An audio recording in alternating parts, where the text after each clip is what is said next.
Hello everyone, and welcome back to Midnight Horror. I know many of you use these videos to fall asleep, so before you drift off, I'd love it if you could leave a comment letting me know where you're listening from around the world. Also, don't forget to like and subscribe if you're enjoying the video. Story 1. The job posting was simple. Night janitor needed for an old shopping mall that had been shut down for years. The pay was decent, and I figured it would be easy just cleaning empty hallways and locked storefronts until sunrise. The hiring manager barely asked any questions before handing me a key and telling me to clock in at 10 every night. As I stepped through the rusted employee entrance on my first shift, I was hit with the scent of dust and stagnant air. The mall had been closed for over a decade, yet it still looked frozen in time. Stores remained stocked with outdated merchandise, mannequins stood dressed in fashions long out of style, and faded sale banners hung from the ceilings. The food court tables were still arranged neatly, though their surfaces were coated in grime. My footsteps echoed through the empty corridors, the sound swallowed by the cavernous space. The security office was in the back near an old electronics store, a small windowless room cluttered with outdated monitors. The cameras still worked, though their footage flickered with static. The lone security guard, an older man named Carl, barely acknowledged me when I arrived. "If you see anything weird, don't go chasing shadows," he muttered without looking up. I didn't ask what he meant. For the first few hours, I went about my work, sweeping dust from the tiled floors and wiping down counters in abandoned stores. The silence pressed in around me, thick and heavy, interrupted only by the occasional creak of metal as the building settled. I told myself it was just an empty space, nothing more, but my nerves stayed on edge. Every so often I had the eerie feeling I wasn't alone. Around midnight, I took a break in the security office, sipping on a vending machine soda while Carl scrolled through his phone. The monitors displayed various sections of the mall, mostly static images of dark corridors and lifeless storefronts. Then, something shifted on one of the screens. A blurry figure moved through the clothing store across from the food court, weaving between the racks. I sat up, squinting at the grainy footage. "Did you see that?" I asked, pointing to the screen. Carl didn't even glance up. "You'll see a lot of things," he said. "Best not to look too hard." His words sent a chill through me, but I shook it off. It had to be a glitch, an old recording playing on a loop. Determined to prove myself wrong, I grabbed my flashlight and walked toward the store. The mannequins loomed in the display window, their blank faces turned toward me. I stepped inside, my footsteps muffled by the dust-covered carpet. Racks of clothing stood undisturbed, and the fitting rooms were dark and empty. There was no sign of movement, no indication that anyone had been here. I turned to leave, but something caught my eye, a single shirt hanging from the end of a rack, swaying gently. The air was still, no vents running, no doors open. My skin prickled as I stepped closer, reaching out cautiously. The moment my fingers brushed the fabric, a whisper echoed through the store, soft and unintelligible. I spun around, heart hammering, but the store remained empty. I hurried back to the security office, my pulse racing. Carl barely acknowledged me as I sat down, trying to shake the unease settling in my chest. I glanced at the monitors again, scanning the flickering screens. That's when I saw the people walking through the mall, their outlines pale and indistinct. They drifted between stores, their movements slow and deliberate, as if they were still shopping. A woman in a long coat strolled past the jewelry store, pausing to look into the empty display cases. A child clutched the hand of a man in a suit, their heads turning in unison as if searching for something. My breath hitched when one of them, an elderly man with hollow eyes, turned directly toward the camera. I pushed back from the desk, my stomach twisting. "Carl, what the hell is this?" He sighed, rubbing his temple as if he had explained this 100 times before. "They never left," he said. "Some places don't know how to die." His words sent a shiver down my spine, but I wasn't ready to accept it. Determined to prove it was just old footage, I left the office and walked toward the main corridor. The air felt heavier now, thick with something unseen.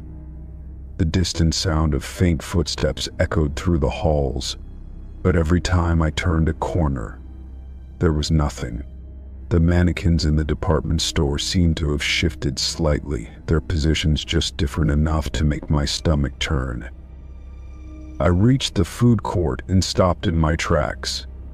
A tray sat on one of the tables, a half-eaten meal resting on its surface. The food was fresh, steam still rising from a cup of coffee.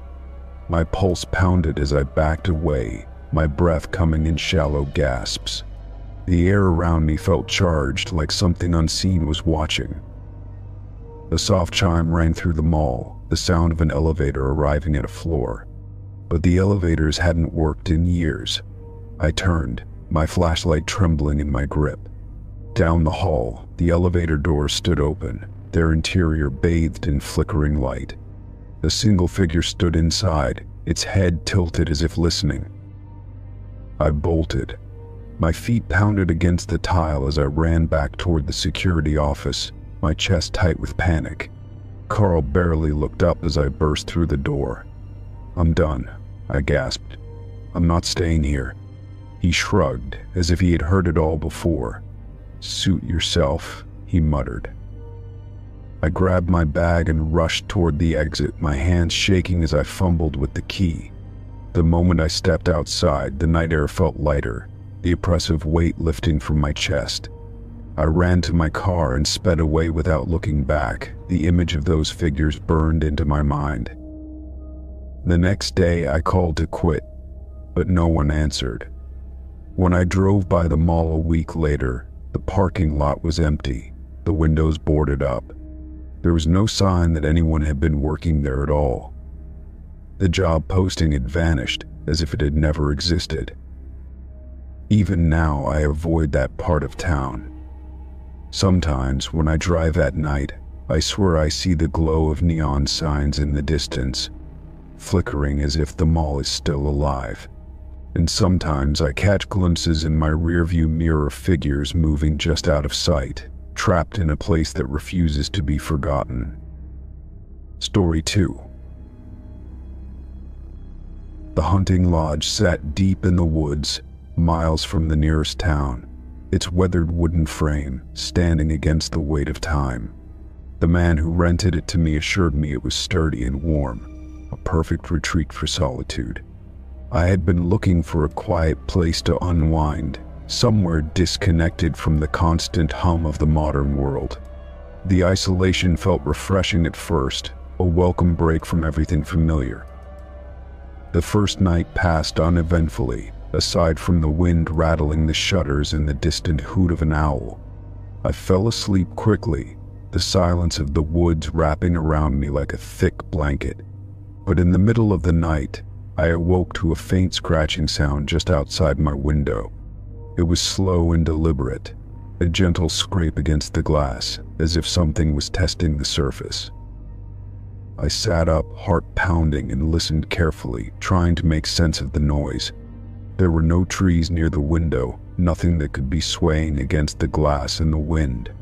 I told myself it was just a small animal, a raccoon or a stray branch carried by the wind. Still, a cold unease settled in my chest, and I had to force myself to lie back down. The next morning I checked outside the window, expecting to find a fallen branch or some sign of an animal's presence. The ground was undisturbed, the earth soft but unmarked by any tracks. The air was thick with the scent of damp wood and pine, the sky overcast with heavy gray clouds. Shaking off the lingering unease, I convinced myself it had been my imagination playing tricks on me. That night, the scratching returned, soft at first. then more insistent. It came in slow, deliberate strokes, like claws dragging against the glass in a rhythmic pattern. I held my breath, every muscle in my body tensed as I strained to hear past the steady scrape. When I finally worked up the courage to approach the window, the sound stopped abruptly. I pressed my face against the glass, peering into the darkness beyond, but saw nothing but the faint reflection of my own uneasy expression.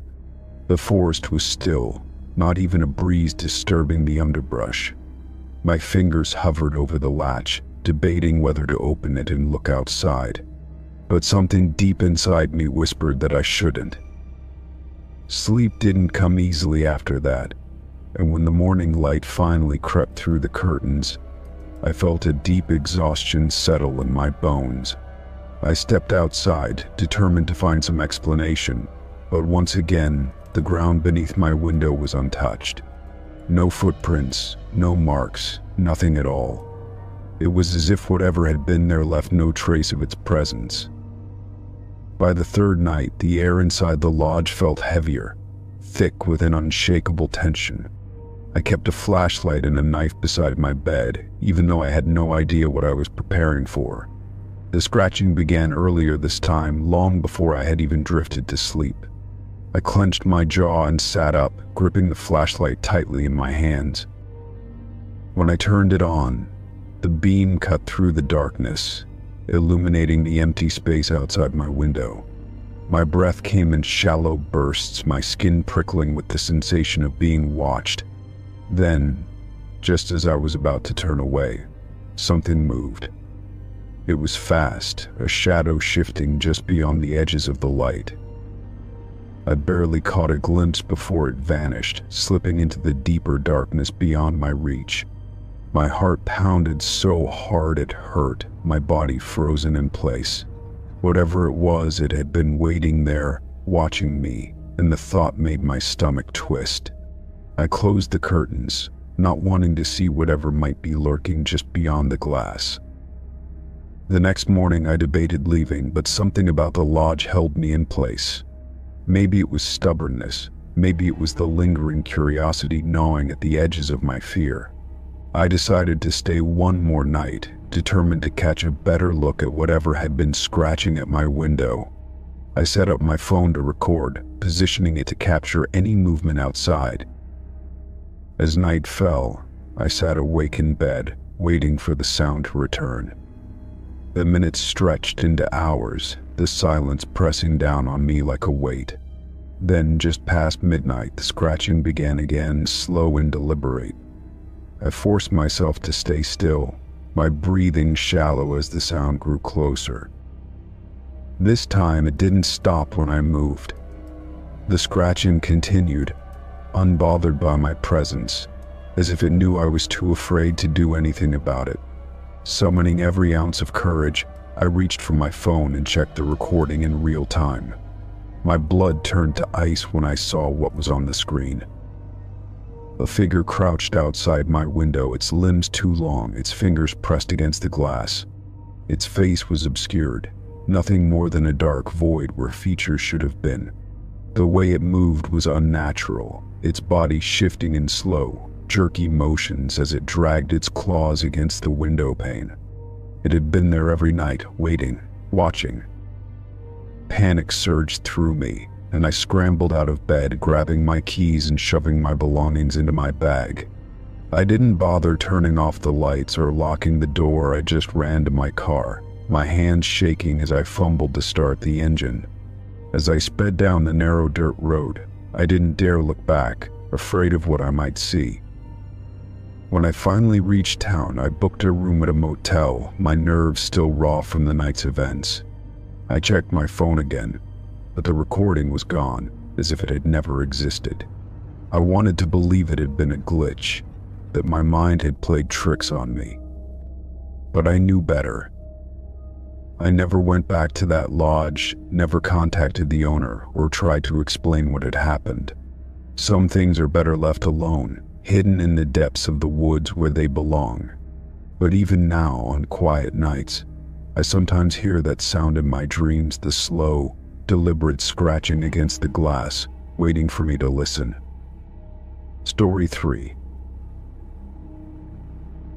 The trail had long since disappeared beneath tangled undergrowth, but I kept moving forward, drawn deeper into the dense forest. The sun filtered weakly through the thick canopy, casting elongated shadows that shifted with the breeze. I had intended only to take a short hike, but curiosity led me further from the marked path. That was when I saw the gravestones, half hidden by moss and vines, their surfaces worn smooth by time.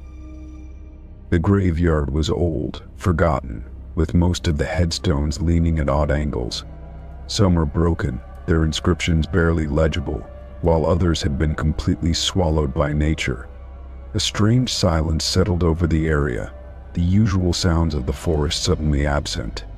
I felt a chill crawl up my spine as I stepped cautiously between the graves, my breath coming out in slow, measured puffs. At the center of the graveyard, one grave stood out from the rest. The earth was freshly turned, dark and damp, unlike the others that were sunken and covered in weeds.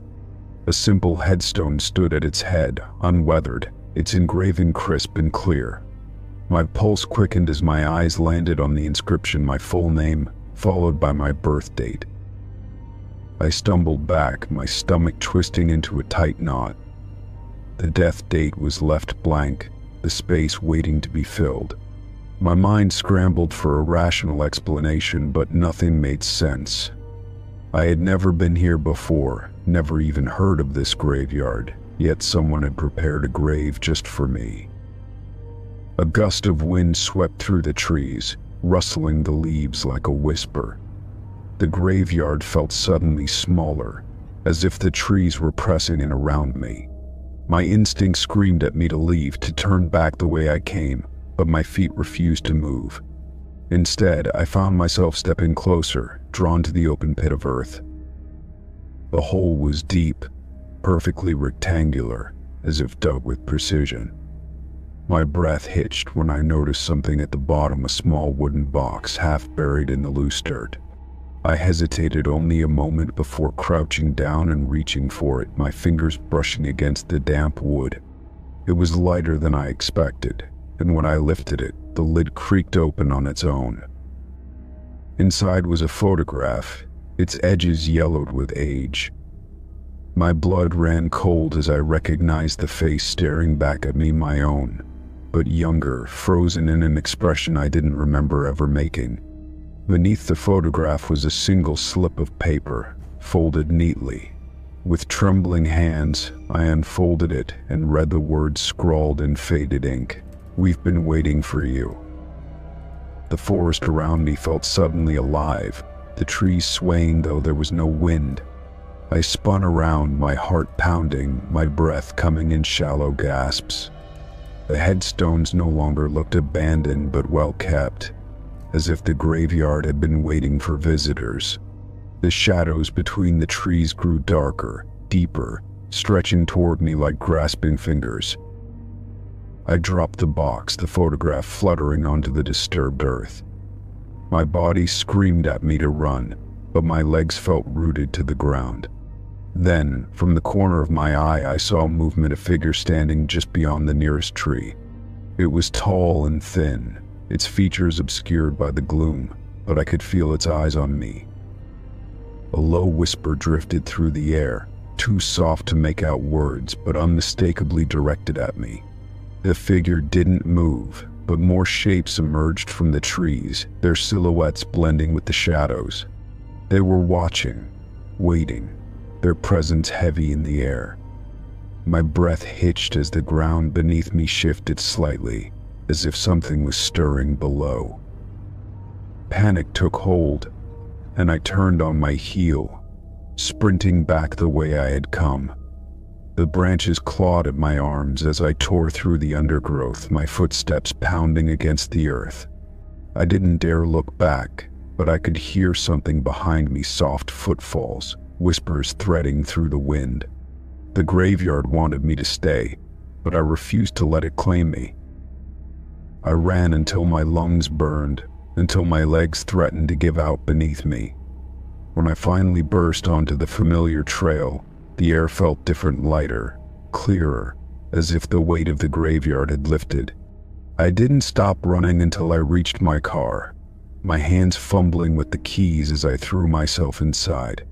Only when the doors were locked did I finally look back. The forest loomed in the distance, its edge dark and impenetrable. There was no sign of the graveyard, no sign that it had or existed. My hands trembled as I gripped the steering wheel, my mind struggling to process what I had seen. But one thing was certain: I had not found that place by accident. Something had been expecting me, and I had a feeling it wasn't finished with me yet. Story 4. I had been driving for hours, the open road stretching endlessly before me. The sun had dipped low on the horizon, casting long shadows over the unfamiliar town I had stumbled into. My GPS had lost signal miles ago, leaving me to navigate the winding streets on instinct alone. The town seemed small, quiet, almost too still for comfort. As I slowed at a four-way stop, I noticed a man standing on the corner. He was tall and thin, dressed in dark clothes that hung loosely from his frame. His face was obscured by the dimming light, but I could feel his gaze locked onto me. A chill crept up my spine, but I dismissed it as exhaustion setting in. I pressed on, turning left in search of a main road that would lead me out. A few blocks later, I glanced at another intersection and felt my breath catch. The same man stood there, unmoving, his head tilted slightly as if he were studying me. My hands tightened on the wheel, a creeping unease settling in my stomach. I told myself it had to be a coincidence. Maybe he had simply walked faster than I expected, cutting through alleys or side streets. But as I continued driving, every turn I made led me to another street corner where he stood waiting. No matter how far I went, he was always there. My pulse quickened, and my fingers felt clammy against the steering wheel. The town's streets twisted in a way that didn't make sense, looping back on themselves like a maze. The houses lining them were old, their windows dark, the whole place feeling abandoned despite the occasional dim porch light. I reached another stop and forced myself to look directly at him. His features were sharp, almost too defined, like a photograph come to life. His lips never moved, his posture never shifted, yet his eyes bore into mine with an intensity that sent a fresh wave of fear through me. He was waiting for something. I swallowed hard and turned down another street, pressing the gas a little harder. The buildings seemed to blur together, their monotonous facades making it impossible to tell if I had been here before. Every street sign looked rusted, their lettering barely legible. I needed to find my way out before the last traces of daylight disappeared. I spotted a gas station up ahead, its flickering neon sign barely illuminating the cracked pavement. Relief surged through me as I pulled in, parking beneath a weak glow of the overhead lights. The station looked old but functional, and I hoped someone inside could give me directions. Stepping out of my car, I stole a glance across the street. He was there, standing still, watching. The gas station door creaked as I shoved it open, the scent of stale coffee and motor oil filling my nose. A middle-aged cashier stood behind the counter, flipping through a tattered magazine. "Excuse me," I said, my voice coming out hoarse. "Can you tell me how to get back to the highway?" The man barely looked up, chewing on a toothpick as he considered my question. "Highway," he repeated, his brow furrowing as if the word itself was foreign to him. "Yes," I insisted, my frustration creeping in. "I've been driving in circles. I just need to get back to Route 16. He stared at me for a long moment before finally shaking his head. "Ain't no Route 16 around here." His tone was flat, final, like he had spoken those words 1,000 times before. My stomach twisted. That didn't make sense. I had been following it for hours before ending up here. "Look," I said, glancing behind me toward the street. The man was gone. My breath caught as my pulse slammed against my ribs. I spun back toward the cashier. "Listen, is there another way out? Any road that leads to the next town?" The man sighed, rubbing a hand over his stubbled chin. "Best bet's to keep driving," he said. "Town's got a way of turning folks around, but eventually you'll find your way out." That wasn't reassuring, but it was the only advice I had. I turned back to the door, hesitating before stepping outside. The street was empty, the silence pressing in like a heavy weight. My car sat under the buzzing lights, looking like the only real thing in a town that suddenly felt unreal. I forced myself to walk back, my footsteps echoing in the stillness. Sliding into the driver's seat, I locked the doors and started the engine. I took a deep breath, forcing the tension from my shoulders. I just needed to drive, keep moving until I found something familiar. Pulling out of the lot, I took a right, then another left, hoping to break whatever cycle had trapped me here. My headlights sliced through the darkness, illuminating empty sidewalks and shuttered buildings. My hands trembled slightly as I gripped the wheel, my nerves on edge. Then I saw him again, standing at the next intersection. Closer than before, my stomach turned to ice. I slammed my foot on the gas, speeding past him without daring to look. The road stretched ahead, endless and unchanging, each turn leading me back to the same familiar streets. Panic clawed at my throat as I realized I wasn't escaping. I was circling. The town wasn't letting me go. My breaths came faster, my mind racing through every possibility. I couldn't stop. I couldn't slow down. I had to find a way out. Then the radio crackled. Static filled the car, the noise sharp and grating. Through the distortion, a voice whispered my name. My entire body locked up as I twisted the knob, but the voice only grew clearer. "You can't leave," it murmured. "Not yet." I screamed, yanking the wheel hard to the right. My tires screeched as the car swerved, skidding onto a side road I didn't recognize. The street was darker here, lined with trees that loomed like silent sentinels. My headlights flickered, the engine sputtering. Then I saw it. A road sign, rusted but visible. Route 16, 2 miles. My heart leaped as I floored the gas, the car lurching forward. The town blurred past, its streets melting into the darkness. I didn't look back. I couldn't. The moment I passed the sign, the tension in the air snapped like a rubber band. The weight lifted, the static on the radio vanished. I glanced in my rearview mirror, but the town was gone. Only empty highway stretched behind me. I kept driving, not daring to stop, not until I was miles away. Even then, my hands wouldn't stop shaking. I knew, deep in my bones, that I had almost become part of that place. That if I had looked back one last time, I might never have left. Story 5. The convent stood on the outskirts of town, its stone walls weathered by time and neglect. Once home to a group of nuns, it had been converted into a small inn, though few people ever chose to stay. I had booked a room on a whim, drawn to its eerie charm and the quiet isolation it promised. The caretaker, an older woman with tired eyes, handed me my key without much conversation.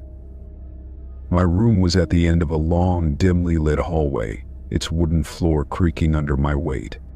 The furniture was simple: an old bed, a writing desk, and a small dresser, all coated in a thin layer of dust. A large window overlooked the courtyard, where a cracked stone fountain sat empty and dry. Though the place had an unsettling atmosphere, I reminded myself that it was just an old building, nothing more. As night fell, the silence became heavy, pressing against my ears. The air was thick with the scent of aged wood and something faintly floral, like dried lavender. I listened for any sounds from the other guests, but heard nothing. No footsteps, no muffled conversations, only the distant wind rattling the window pane. The stillness should have been comforting, but instead, it left me uneasy. I lay in bed staring at the ceiling, my mind restless despite my exhaustion. The glow from the hallway seeped through the crack under my door, casting a faint line of light across the floor. Just as I was beginning to drift off, I heard a soft tapping sound like fingernails against wood. It came from the hallway, rhythmic and deliberate, stopping just outside my door. Holding my breath, I waited, my body tensed beneath the sheets. The tapping stopped abruptly, replaced by a low creak, as if someone were leaning against the door. My heart pounded as I strained to listen, but after a few moments, the sound faded, leaving only silence. I exhaled slowly, telling myself it was nothing. A settling building, a loose floorboard, but doubt gnawed at the edges of my mind. I checked my phone, the screen glowing in the darkness. 2:59 a.m. Just one more minute, and I would try to sleep again. As I placed my phone back on the nightstand, a sudden, deafening crash filled the air. Every door in the hallway had slammed shut at the same time, the force shaking the walls. The echo lingered, vibrating through my chest, as if the building itself had taken a breath. I bolted upright, my pulse hammering in my ears. The silence that followed was even more unsettling, a thick, unnatural void. I reached for my phone again, the glow revealing my trembling fingers. 3 a.m. My breath came in short gasps as I listened for any sign of movement, but the hallway remained eerily still. Forcing myself to move, I swung my legs over the bed and stood, my body tense. I hesitated before reaching for the doorknob, my instincts screaming at me to stay put. But I had to know. I had to see if anyone else had heard it. My fingers brushed the cold metal, and I turned the knob slowly, inching the door open. The hallway stretched before me, empty and dimly lit by flickering sconces along the walls. Every door, including mine, now stood closed, as if they had never moved. The air was thick, charged with something unseen, something watching. A cold draft curled around my ankles, sending a shiver up my spine. I stepped into the hallway, my bare feet pressing against the cold wooden floor. The silence was suffocating, broken only by the distant sound of the wind beyond the stone walls. I glanced at the other doors, each identical, each now firmly shut. Had there been other guests here? Had they all slept through that deafening noise? The sound of slow, deliberate footsteps echoed from the far end of the hallway. My breath hitched as I turned toward the noise, my eyes straining to see past the dim light. A shadow moved just beyond the last sconce, its form barely distinguishable from the darkness. It was tall, draped in something heavy, its movements slow but deliberate. I took a step back, my pulse pounding against my ribs. The figure did not speak, did not hurry, it only stood there, watching. I felt the weight of its gaze, heavy and suffocating, pressing into my chest. Another step back and the old floor groaned beneath me. The sound sharpened the silence. The figure moved. Not toward me, but into the nearest room, vanishing without a sound. The door did not creak, did not slam, it simply shut, as if it had never been opened.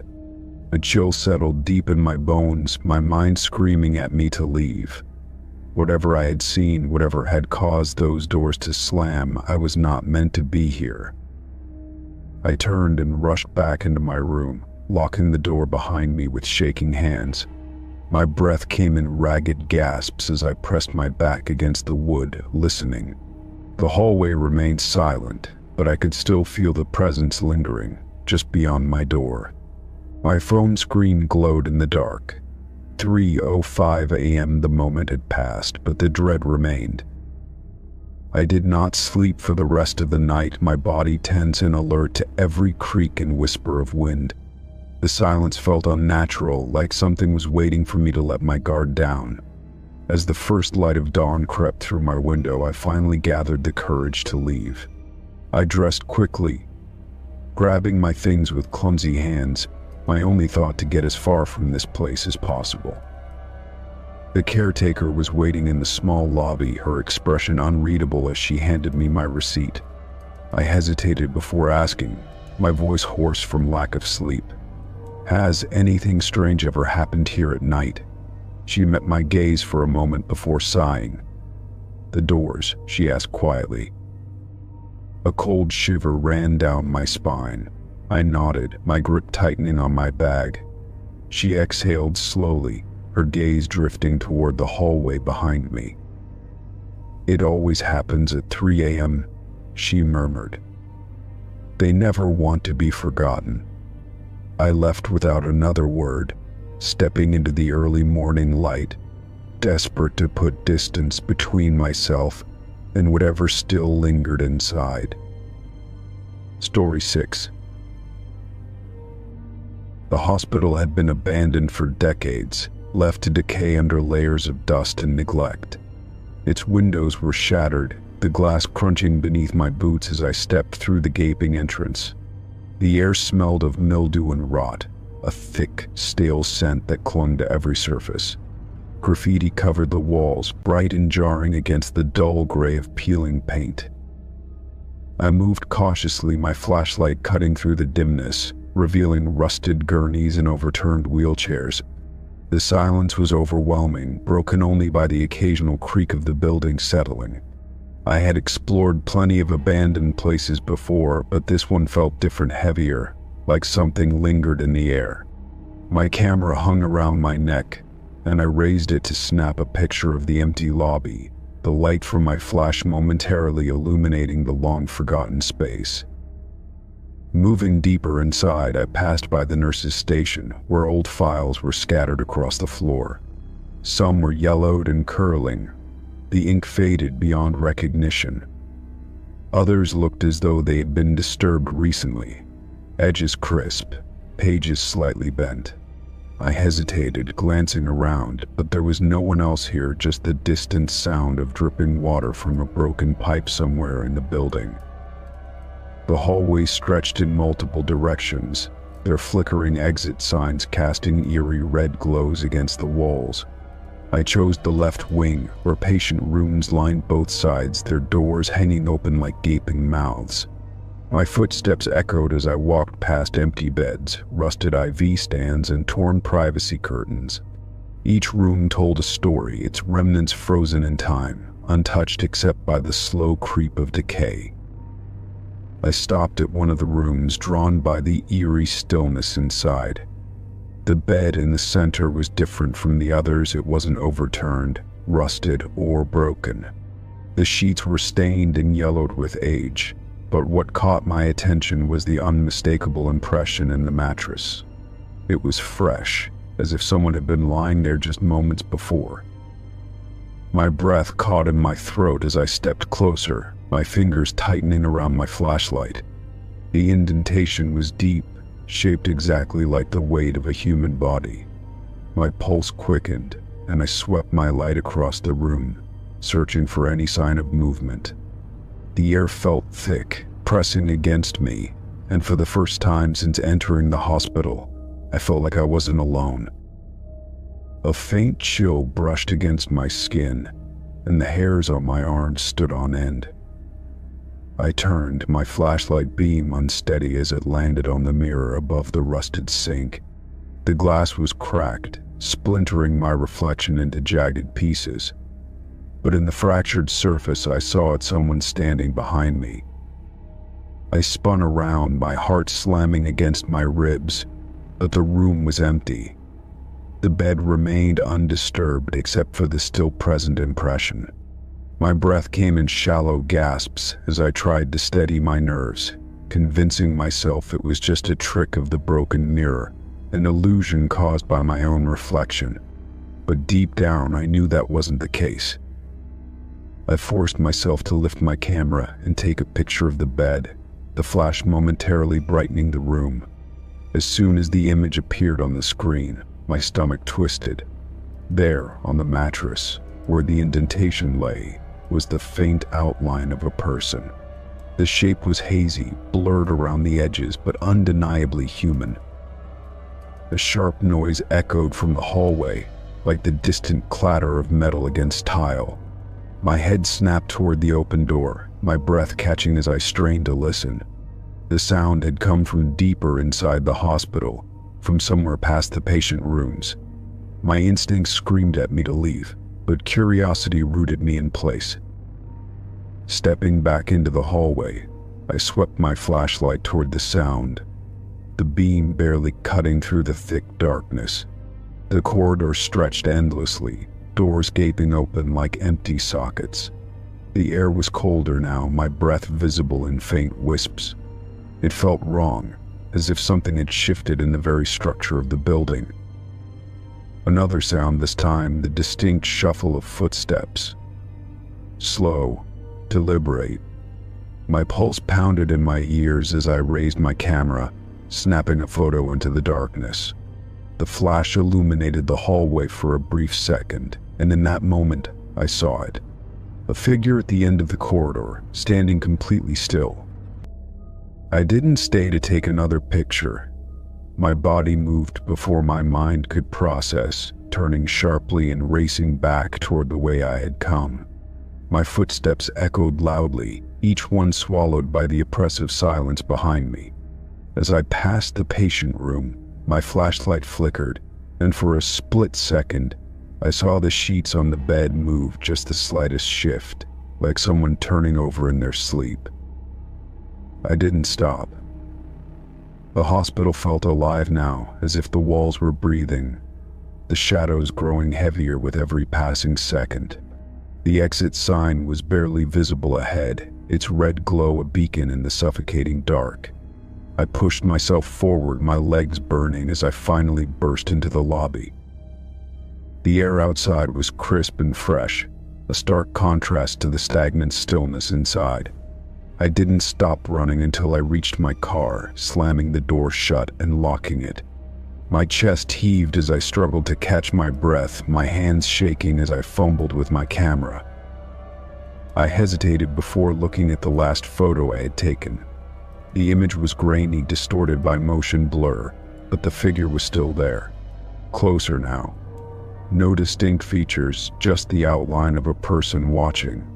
I swallowed hard, my stomach twisting with unease as I quickly shut off the camera. I never went back to that hospital, but I kept the photos, unable to bring myself to delete them. Some nights I swear I see that same impression in my own bed, the faint shape of someone who shouldn't be there. And sometimes when I look in the mirror, I see something standing just behind me, waiting. Story 7. The house was over 100 years old, its wooden frame creaking with every step, its walls thick with history. I had rented it for the month, eager to escape the noise of the city and surround myself with quiet. The air smelled faintly of aged wood and something else, something musty that clung to the corners.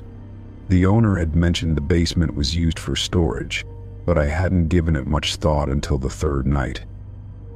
I was searching for a breaker panel after a flickering light in the kitchen caught my attention. The basement door groaned as I pulled it open, revealing a set of narrow stairs leading into darkness. A single hanging bulb barely illuminated the space, casting long shadows across old trunks and dust-covered shelves. The air was thick, the scent of damp earth filling my nose as I stepped down carefully. The breaker panel was mounted near the steps, but something else caught my attention, a seam in the brick wall near the far corner. It looked out of place, the edges too sharp, too precise compared to the aged surroundings. Running my fingers along the surface, I felt a slight gap, just wide enough to wedge my fingertips in. With a slow, hesitant pull, the bricks shifted, revealing a narrow doorway. Beyond the hidden door was a small room, no bigger than a walk-in closet, with a single overhead light casting a yellow glow. A table sat in the center, neatly set with a plate and silverware, as if someone had just stepped away from a meal. A cot rested against the far wall, its sheets crisp and untouched, while a small shelf held canned goods and bottled water. My stomach tightened as I picked up a can, the label pristine, the expiration date still years away. A chill crawled up my spine as I realized everything in the room was modern, nothing matching the age of the house. The walls were bare except for a single framed photograph sitting on the shelf. I picked it up, my breath catching as I saw the house's exterior, the same porch, the same worn shutters. But the people in the photo were unfamiliar, two men and a woman standing side by side, their expressions unreadable. The air in the room felt thick, almost suffocating, as if it had been sealed off for too long. I turned back toward the entrance, but a noise stopped me, a faint shuffling sound, like footsteps just beyond the basement stairs. My pulse quickened as I strained to listen, but the house had fallen silent again. For a moment I debated closing the door and pretending I had never found it. Instead, I stepped back into the basement, pushing the bricks back into place until they clicked. The hidden door blended seamlessly into the wall once more, as if it had never been there. I hurried up the stairs, locking the basement door behind me before leaning against it, my heart pounding. The house felt different now, as if it was holding its breath, waiting for me to make a move. That night, sleep didn't come easily. Every creak and whisper of the house sent my nerves on edge, my mind replaying the image of that room over and over. If someone had been living there, where were they now? Had they left, or were they still somewhere in the house, watching? The thought sent a fresh wave of unease through me. My eyes locked on the bedroom door as if expecting it to move. By morning I had convinced myself it was nothing, maybe an old survival shelter, stocked long ago and forgotten. But as I sipped my coffee, my gaze kept drifting toward the basement door. Something didn't sit right, the way the room had felt too, lived in. I needed answers, so I decided to call the owner and ask about it. The phone rang several times before she answered, her voice warm but cautious.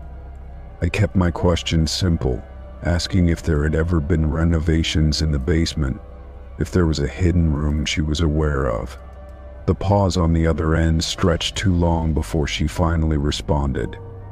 "I'd advise you not to go down there," she said quietly. "Just leave it alone." Her words sent a fresh wave of unease through me. When I pressed further, she only repeated herself before making an excuse and hanging up. My fingers tightened around the phone as I stared at the basement door, the air in the house suddenly feeling heavier. If she knew something about that room, why wouldn't she tell me? That night, I locked my bedroom door, but sleep was impossible. At some point, I thought I heard movement downstairs, the faintest rustling, like someone shifting their weight. My breath came shallow as I lay still, every nerve on high alert. The noise stopped after a few moments, leaving only the quiet hum of the house settling. By the next morning, I had made up my mind to leave. I packed quickly, stuffing my belongings into my suitcase without bothering to fold anything. But as I reached for my keys, something made me freeze, a single can of food sitting on the kitchen counter. It hadn't been there before. I had locked every door, checked every window. Someone else had been in the house. My hands shook as I grabbed my bag and yanked open the front door, stepping onto the porch without a second thought. The house loomed behind me, its windows dark and empty, but I could feel something watching. I didn't look back as I tossed my bag into the car and started the engine, the tires crunching against the gravel as I pulled away. The owner never responded to my messages after that. When I looked up the house later, I found scattered mentions of missing tenants, rumors about people who had rented it and vanished without a trace. No official reports, no investigations, just whispers, warnings that never made it to the surface. I never told anyone what I found in that basement, Some things are better left undiscovered. Story 8. The train had been packed when I boarded, every seat filled with travelers heading through the mountains. The hum of conversation and the occasional clatter of a food cart filled the carriage, creating a comforting background noise. I settled into my seat by the window, watching the dense forest blur past as the train cut through the wilderness. The rhythmic motion of the train, combined with the warmth inside, made my eyelids grow heavy. I hadn't planned to sleep, but the exhaustion of travel weighed on me. My head rested against the cool glass, and the sound of voices around me began to fade. The last thing I remembered was the train entering a long tunnel, the world outside swallowed by darkness. The steady vibration of the tracks beneath me lulled me further, and before I knew it, I had drifted off. When I woke, the first thing I noticed was the silence. The murmur of voices, the rustling of newspapers, even the faint coughs and sniffles that had been present earlier, everything was gone. My stomach twisted as I sat up, blinking against the dim light filtering through the windows. The carriage was completely empty, the seats around me vacant and untouched. I turned, expecting to see at least one other passenger, but the rows stretched behind me in eerie stillness. The train itself was still moving, the rhythmic clatter of the tracks beneath me unchanged. My breath quickened as I checked my watch, trying to gauge how long I had been asleep. The time seemed off, though I couldn't explain why. Standing slowly, I peered down the aisle, my fingers gripping the edge of the nearest seat. The luggage racks above were still full, bags and coats resting where their owners had left them. It was as if everyone had vanished in an instant, leaving behind only their belongings. The air felt heavier now, thick with something I couldn't name. I made my way toward the next carriage, my footsteps echoing unnaturally loud in the empty space. The door slid open with a soft hiss, revealing another identical carriage, just as empty. My pulse pounded in my ears as I walked forward, my fingers trailing against the cool metal railing.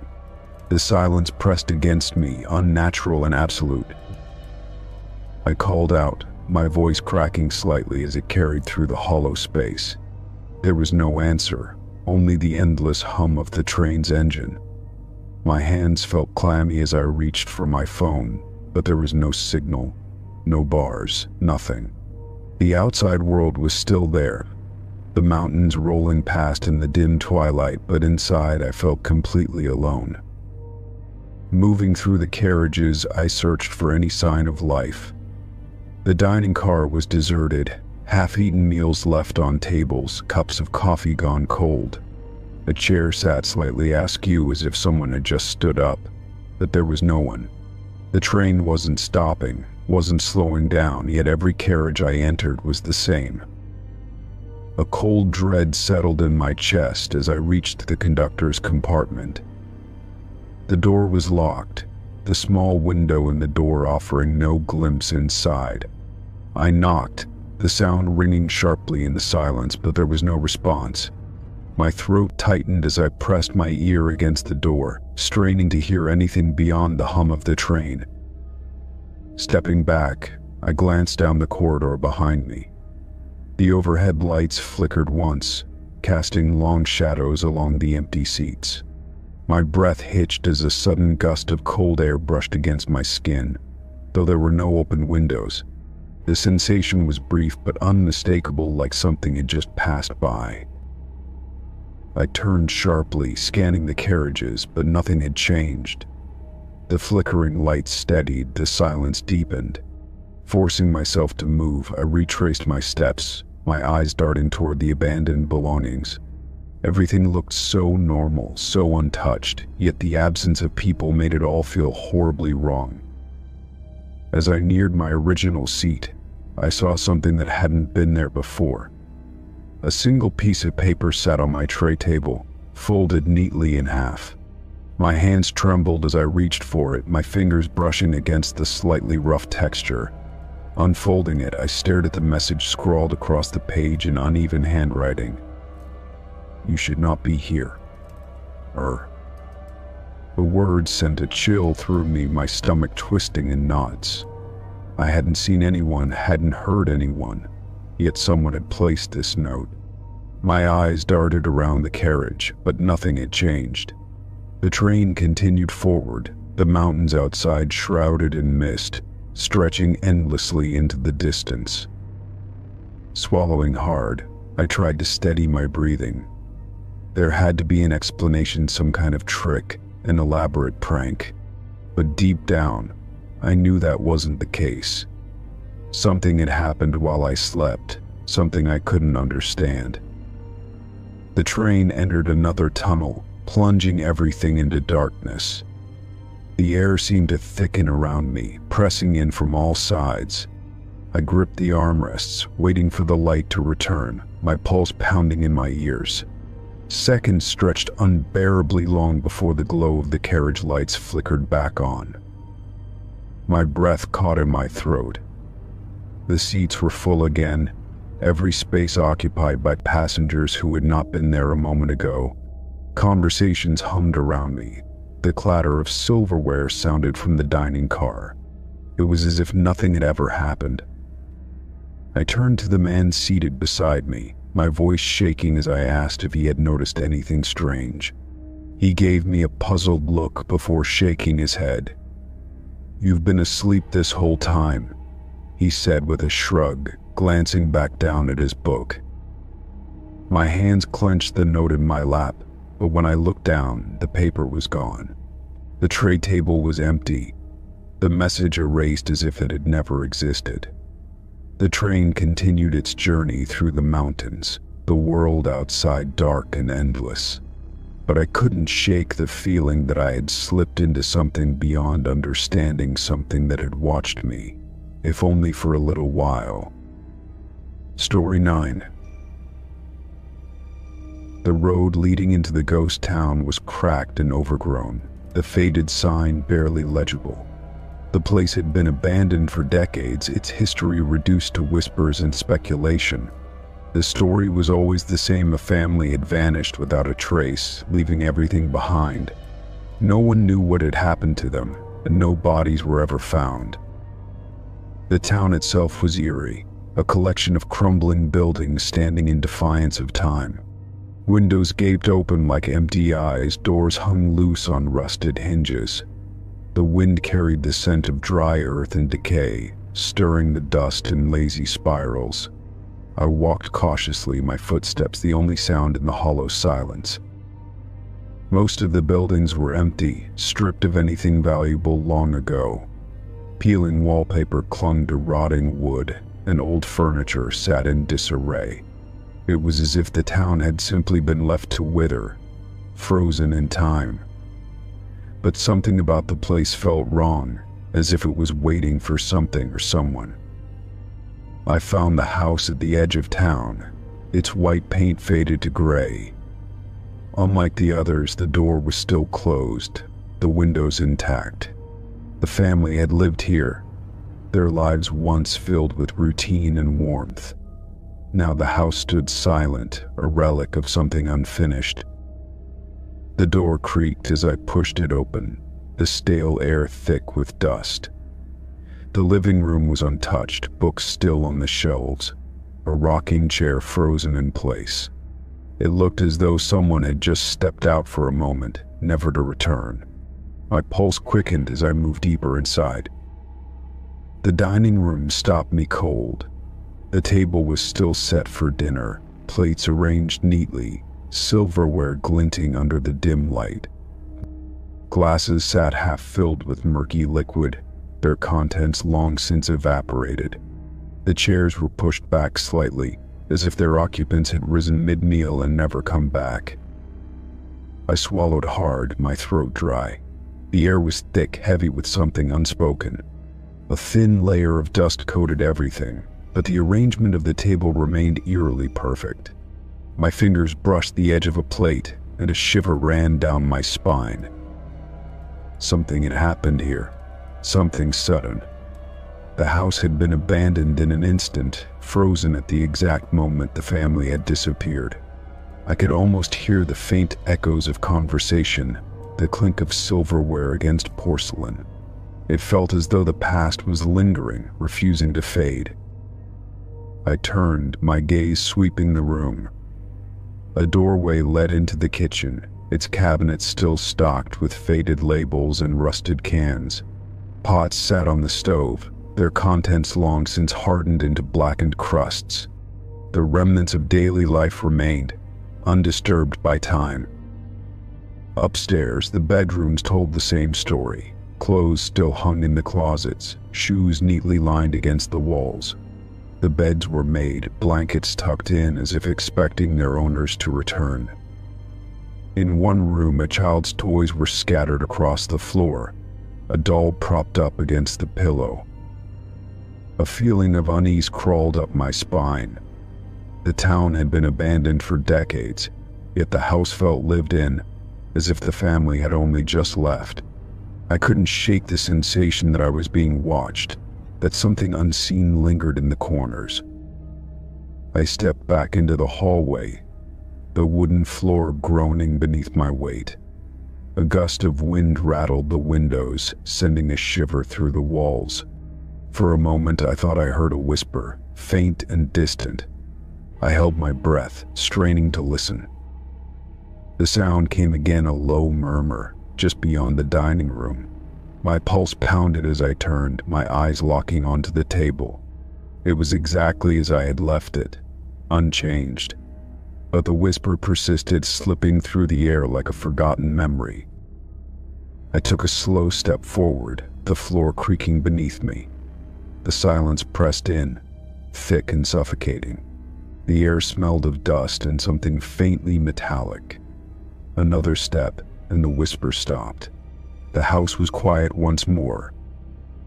A sudden chill washed over me, an unnatural cold seeping into my bones.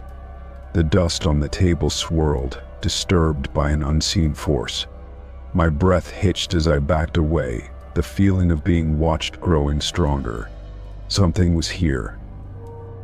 I turned sharply, my heart hammering.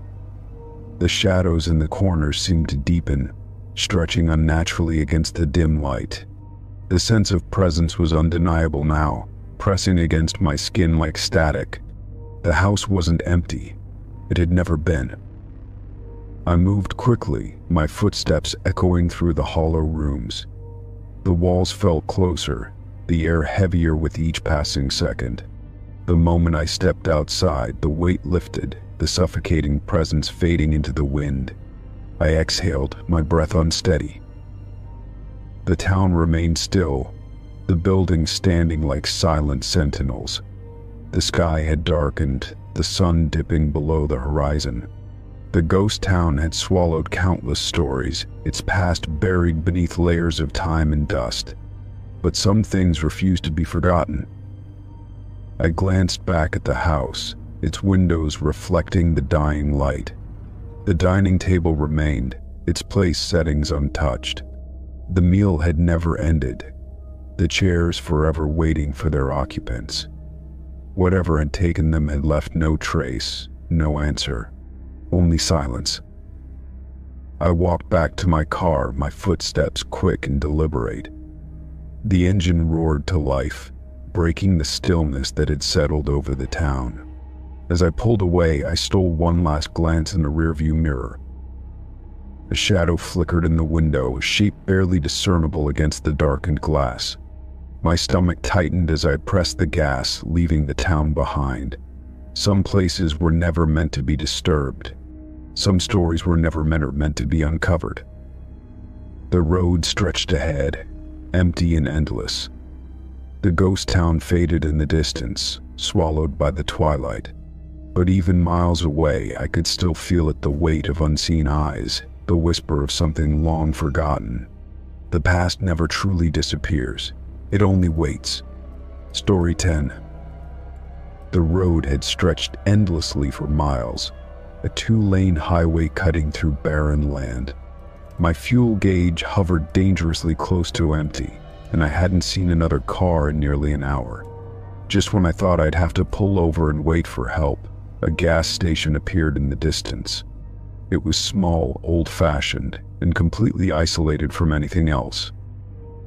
I slowed down and pulled into the lot, gravel crunching beneath my tires. The station looked abandoned, yet strangely intact. The tall price sign near the road caught my eye. Gas was listed at just 63 cents per gallon. I frowned, stepping out of my car and glancing around. Everything was eerily still, the air heavy with silence. The pumps were the old-fashioned kind, with metal nozzles and manual dials instead of digital displays. A faded sign on the door read open, but the windows were coated with dust. I tried to peek inside, my breath fogging up the glass. Shelves still held snacks and supplies, but there was no movement, no sign of anyone inside. I pushed open the door, and a bell jingled weakly above me. The air inside was stale, carrying a faint hint of gasoline and old paper. A single ceiling fan spun lazily, creaking with each slow rotation. At the counter, an old cash register sat closed, its surface covered in dust. Curious, I lifted the register's drawer, expecting it to be empty. Instead, it was filled with crisp bills and neatly stacked coins, as if someone had just counted the till. My stomach tightened as I stepped back, my mind racing. Someone had left this place in a hurry, but when? And why was everything still untouched? I scanned the shelves, noticing brands of candy and soda that hadn't been sold in decades.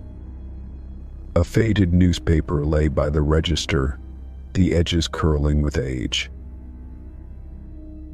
The date printed at the top sent a chill through me. July 12, 1978. My breath came slower as I flipped through the brittle pages, the ink smudged but readable.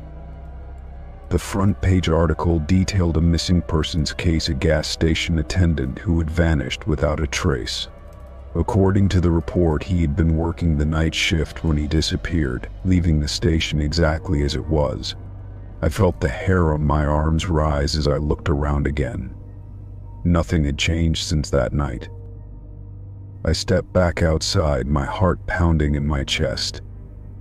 The sun was starting to dip toward the horizon, stretching long shadows across the cracked pavement.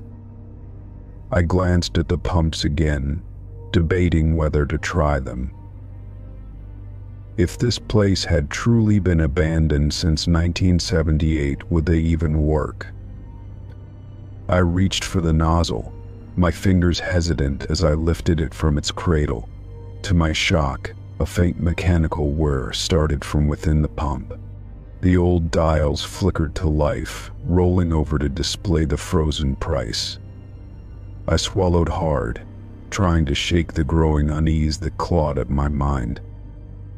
As I inserted the nozzle into my gas tank, a distant sound broke the silence, a faint shuffling coming from behind the station.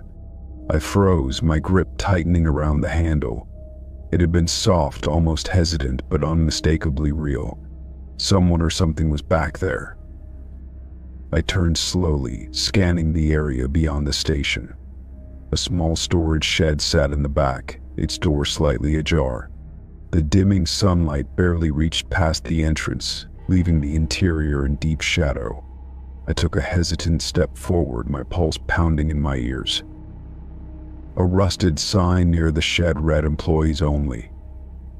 The paint was peeling, the letters barely legible beneath the layers of dust. As I approached, the air felt heavier, charged with something I couldn't explain. I reached out, pushing the door open further, revealing the darkness inside. A single wooden chair sat in the center of the room, tipped slightly to one side. An old jacket was draped over the back, stiff with age. On the ground beneath it, a pair of work boots lay neatly side by side. The dust in the room was undisturbed, as if no one had stepped inside for decades. I turned away, my skin crawling. Something was deeply wrong with this place. I hurried back to my car, gripping the pump handle tightly. The gas was still flowing, the numbers on the dial clicking up slowly. I willed it to hurry, casting quick glances over my shoulder. The shuffling sound came again, closer this time. My breath hitched as I spotted movement near the station's entrance. The door, which had been open just moments ago, was now swinging shut on its own. I dropped the pump handle, gas spilling onto the pavement as I scrambled into my car. I fumbled with the keys, my hands slick with sweat. The engine sputtered before finally roaring to life. As I hit the gas, my headlights illuminated the front of the station, revealing the glass door. For a brief second, I swore I saw a figure standing behind it, a man in an old uniform, watching me with hollow eyes. I peeled out of the lot, gravel kicking up behind me. The gas station disappeared in my rearview mirror, swallowed by the growing night. My heart slammed against my ribs, my breath coming in ragged gasps. I didn't stop driving until I reached the next town, where the lights of civilization finally brought me some relief. At a small diner, I tried to make sense of what had happened. I told the waitress about the gas station, about the price signs frozen in time and the untouched register. Her face paled as she set down my coffee.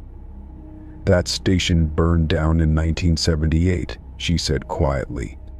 "The owner disappeared, and no one ever found him." My hands trembled as I gripped the mug, my mind struggling to process her words. I had just been there, had seen it with my own eyes. But if the station had burned down decades ago, what had I stepped into? And worse, what had been watching me from inside? I never drove that route again.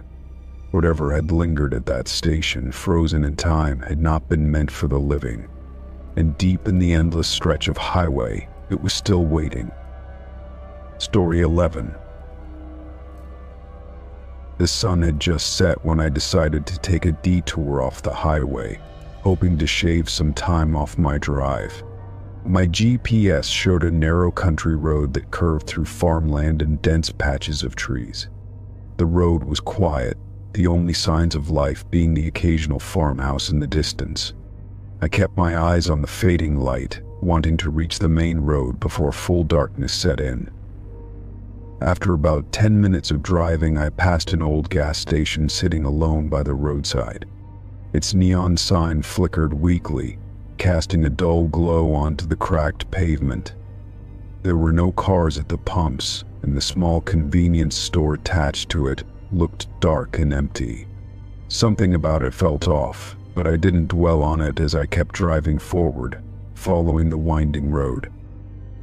Another 20 minutes passed, and the road stretched on without any intersections or turns. I kept my hands steady on the wheel, humming softly to the radio. Then, out of the corner of my eye, I saw it again, the same gas station, sitting in the same spot, its flickering sign barely illuminating the empty lot. My stomach twisted as I slowed down, staring at the building.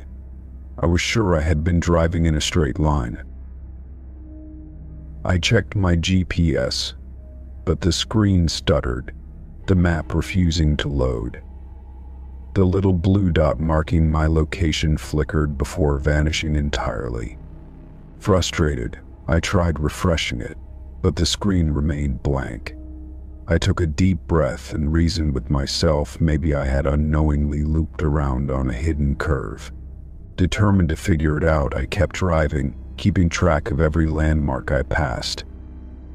The road remained eerily familiar, with the same clusters of trees and fields rolling by on either side. My fingers tightened on the steering wheel as minutes stretched into another half hour. Then, like a bad joke, the gas station appeared again, its empty parking lot unchanged, its neon sign still struggling to stay lit. This time my hands grew clammy, and a deep unease settled in my chest. I pulled over, stepping out of the car and into the cool night air. The silence pressed down around me, heavier than it should have been. No wind rustled the trees, no distant animals called out. I turned back to my car, the headlights casting long shadows across the pavement. My gut told me to leave, to keep driving and not stop again. Back behind the wheel, I pressed the gas harder, watching the road closely for any signs of a turnoff. I was done trying to save time. I just wanted to find my way back to the highway. The minutes crawled by, but no exits appeared. No intersections split the road. I felt like I was moving forward, but with each mile, a sickening sense of déjà vu crept in. When the gas station came into view for the fourth time, my breath caught in my throat. The air inside the car felt stifling, the atmosphere thick with something I couldn't explain. The station looked exactly the same, no signs of movement, no changes, as if it had been waiting for me. I gripped the wheel so hard my knuckles turned white, panic bubbling up in my chest. I slammed my foot on the gas, pushing my car faster down the road. The trees blurred past, and the dark horizon stretched endlessly ahead. My heart pounded as I forced myself to focus, refusing to believe what was happening. I counted every mile, every second, every landmark I passed, desperate for something new, something different. And then the gas station reappeared, like a cruel trick. My breath hitched, and my stomach twisted violently. I slammed on the brakes, tires screeching against the pavement as my car skidded to a stop. This wasn't a mistake. This wasn't me looping around. I was trapped. The neon light of the sign buzzed softly in the still night, its glow flickering in an almost rhythmic pattern. I stared at it, my mind racing. Maybe I needed to go inside, see if there was someone there who could explain what was happening. The idea sent a shiver through me, but sitting in my car, stuck in this endless loop, was worse. I stepped out cautiously, my footsteps echoing in the empty lot. The air smelled stale, tinged with something metallic beneath it. As I approached the door, I noticed the glass was smeared with dust, as if it hadn't been cleaned in years. I hesitated before pushing it open, a small bell jingling overhead. Inside, the store was dimly lit by a few buzzing fluorescent lights. Rows of shelves stood stocked with old snacks and canned goods, their labels faded and peeling. A thick layer of dust coated everything, undisturbed for what looked like years. Behind the counter, a cash register sat untouched, a thin film of grime covering its surface. Then I heard it. A faint rustling sound coming from the back of the store. My pulse pounded as I turned my head toward the noise. The door to the storage room was slightly ajar, the darkness beyond it stretching like an open maw. I swallowed hard, every instinct in my body screaming at me to leave. A shadow moved. Just a flicker, barely noticeable, but I saw it. My breath caught as I took a slow step back, trying not to make a sound. The rustling grew louder, shifting into something closer to breathing. Then, the storage room door creaked open another inch. I didn't wait. I turned on my heel and bolted out of the store, my heart slamming against my ribs. I dove into my car, locking the doors as I started the engine. My hands trembled as I gripped the wheel, my eyes darting to the rearview mirror. The gas station sat silent, unchanged, but something deep inside told me I wasn't alone anymore. I floored the gas, the tires kicking up gravel as I sped down the road. The wind howled past my windows, the darkness stretching endlessly ahead. My mind raced with the possibility that I would see that station again, that I would be caught in this loop forever. But as the minutes passed, something shifted. The trees thinned, and up ahead, a bright green highway sign glowed in the distance. Relief crashed over me as I swerved onto the on-ramp, merging onto the familiar stretch of highway. My hands still shook, my breath coming in ragged gasps. I glanced in the mirror one last time, half expecting to see that gas station waiting for me, but it was gone. I never took that road again. Even now, when I drive through unfamiliar places, I keep a close watch on the signs, on the buildings I pass, because sometimes the road doesn't let go, and sometimes you don't make it out. Story 12. The boarding house was one of the oldest buildings in town, a restored relic from the late 1800s. Its wooden exterior was painted a deep burgundy, with ornate trim and wide wraparound porches. The owner, a soft-spoken woman named Mrs. Calloway, welcomed me warmly and led me to my room. She mentioned that the house had a rich history, once serving as a home for weary travelers passing through the area. The room itself was cozy, with antique furniture and a large four-poster bed. The air smelled faintly of old wood and lavender, a comforting but slightly melancholic scent. I unpacked my bag, enjoying the quiet, and settled in for the night. The house had a peaceful stillness, the kind that only old buildings seem to hold. At some point past midnight, I was pulled from sleep by a faint creaking sound. I lay still, listening as the noise grew clearer, footsteps, slow and deliberate, pacing directly above me. My heart thudded in my chest as I counted each measured step, moving back and forth. The sound went on for what felt like an eternity before finally stopping. In the morning, I mentioned the noise to Miss Calloway over breakfast. She smiled politely but didn't seem concerned, brushing it off as the house settling. I almost accepted that explanation, but something about the pacing had felt too precise, too intentional. I let it go, convincing myself that old buildings always made strange noises. That night, the footsteps returned, starting around the same time as before.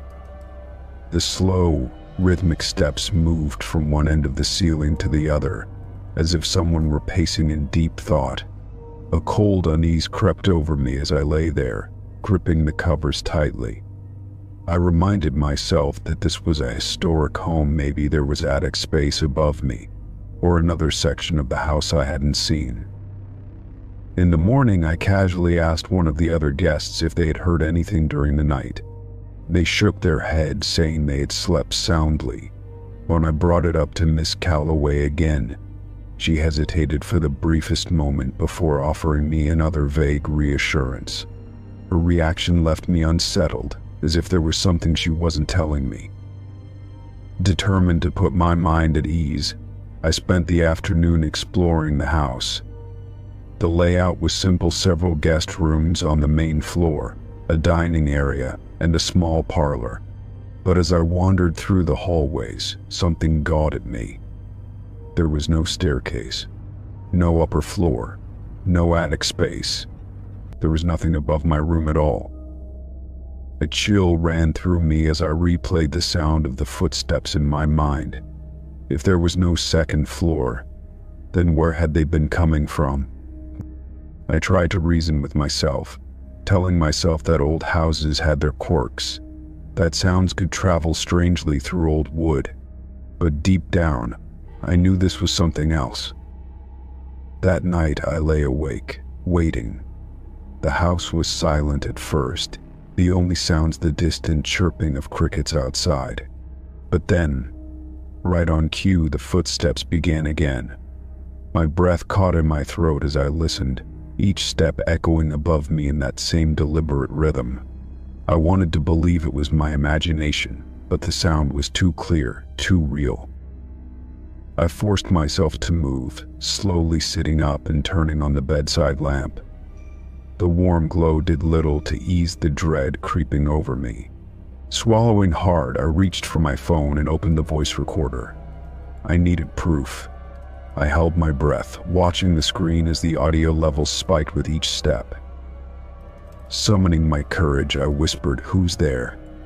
The footsteps stopped immediately.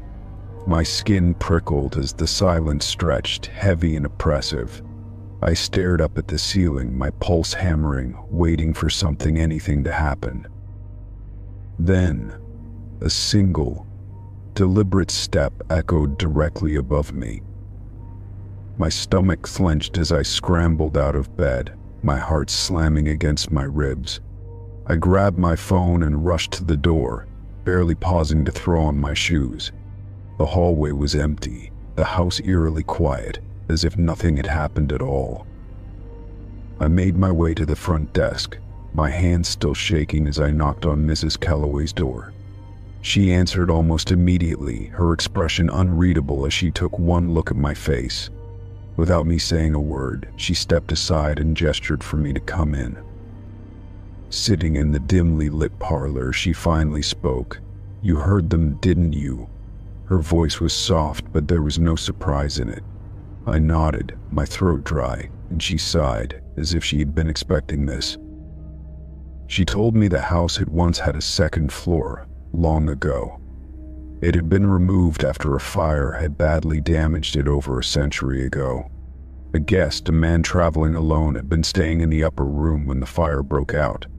Trapped by the flames, he had paced the floor, calling for help, but no one had been able to reach him in time. "They say he never left," she murmured, staring into the flickering light of the fireplace. "Every night he walks, waiting for a way out that never comes."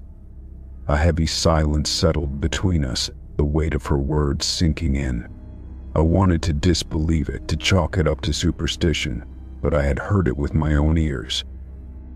The next morning I packed my bags, unwilling to spend another night in that room. As I handed Miss Calloway my key, she gave me a knowing look but didn't try to stop me. "Some things are best left undisturbed," she said quietly. I nodded, understanding that whatever haunted this house had been here long before me and would remain long after I was gone. As I drove away, I glanced back at the house one last time. It stood there, silent and unassuming, its history woven into the very walls. I told myself I would forget about it, that I would leave the past where it belonged. But some nights, in the quiet hours just before dawn, I swear I still hear those footsteps pacing above me, waiting for an escape that will never come. Story 13. The campsite was quiet when I arrived, tucked deep within the woods near an old battlefield. I had read about the history of the land, how soldiers had fought and died there long ago, but the place felt peaceful now.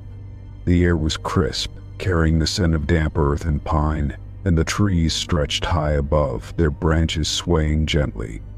I set up my tent near a clearing, where the moonlight would keep the darkness from feeling too oppressive. As night fell, the forest seemed to close in, the once familiar sounds of birds and rustling leaves replaced by an eerie silence. My campfire crackled, its glow barely reaching beyond the small circle of light it provided. I ate a quick meal and sat for a while staring into the flames, listening to the occasional snap of a twig in the distance. It was easy to imagine ghosts lingering here, remnants of a violent past still echoing through the land.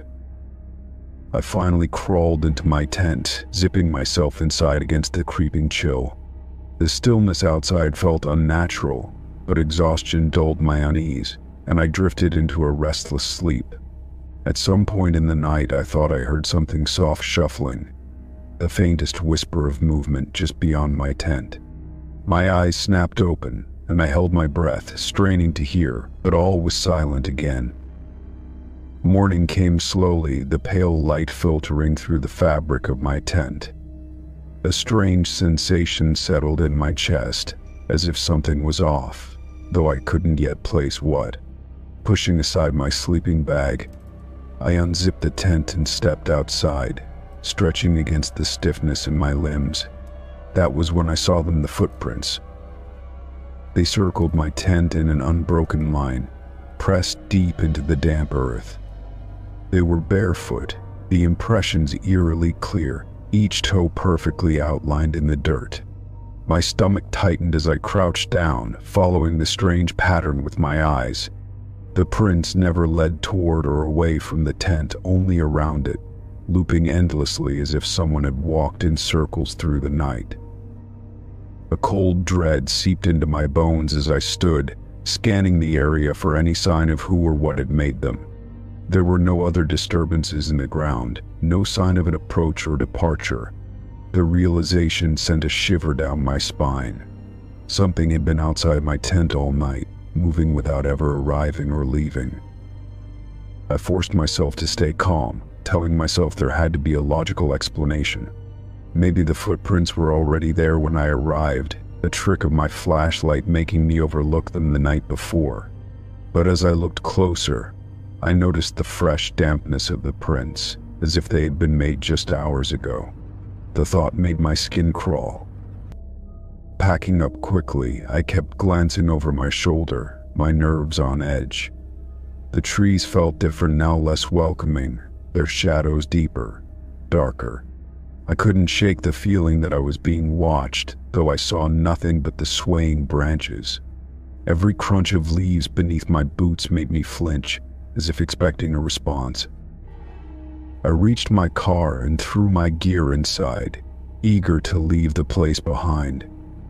Just as I opened the driver's door, a gust of wind rushed through the trees, carrying with it a faint whisper. It sounded almost like words, a hushed murmur that sent a chill down my spine. I didn't stay to listen. I got in, turned the key, and sped down the dirt road without looking back. Hours later, I found myself unable to shake the unease. My mind kept replaying the footprints, the unbroken circle, the eerie silence of the night. Curiosity warred with dread, pushing me to search for answers. I pulled into a roadside diner, hoping a warm meal would clear my head. An older man behind the counter noticed my unease and asked where I had been camping. When I told him, his expression darkened, and he exchanged a glance with another customer. "That land's got history," he said, his voice low. "Soldiers died there, some never buried proper. Folks say they still walk those woods, looking for something, maybe just someone to know they were there." The words sent a fresh wave of chills through me. The footprints had been barefoot, not the kind left by modern hikers. They had walked in circles, endlessly, as if lost. I thought of the whispers in the wind, the way the night had felt unnervingly still. It all made sense in a way I didn't want to acknowledge. I left the diner feeling heavier, as if the past had reached out and brushed against me. That night, I dreamed of shadows moving through the trees, their bare feet pressing into the earth in slow, deliberate steps. I woke with the sensation of being watched, though my room was empty. The feeling never truly left me. Story 14. The road stretched endlessly before me, the golden fields of the Midwest blurring into the horizon. My road trip had been spontaneous, a way to clear my mind and escape the monotony of everyday life. I had no real destination, just a full tank of gas and an open map. The back roads were quiet, the occasional farmhouse or gas station breaking up the vast emptiness. As I drove past a faded billboard, something caught my eye in the distance. Peeking through a line of overgrown trees was the unmistakable outline of a Ferris wheel. My curiosity got the better of me, and I turned onto a narrow dirt road leading toward it. The further I went, the more the trees gave way to rusted attractions and crumbling buildings. I had stumbled upon an abandoned amusement park. The entrance arch still stood, its paint peeling and the words barely legible. The ticket booths were covered in grime, their windows shattered. Vines had crawled over the fences, reclaiming the park in nature's slow, steady grip. I parked my car and stepped out, the air thick with the scent of damp wood and rust. I wandered through the park, taking in the eerie silence. The bumper cars sat frozen in time, their once bright colors dulled by years of neglect. The roller coaster tracks twisted overhead, skeletal remains of what must have once been a thrilling ride. The place felt frozen, like it had been left in a hurry, abandoned without a second thought. Then I heard it.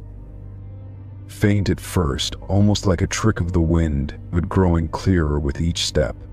The unmistakable sound of carousel music drifted through the air. My pulse quickened as I followed the sound, weaving through rusting concession stands and broken-down game booths. The melody was cheerful, out of place in the desolation.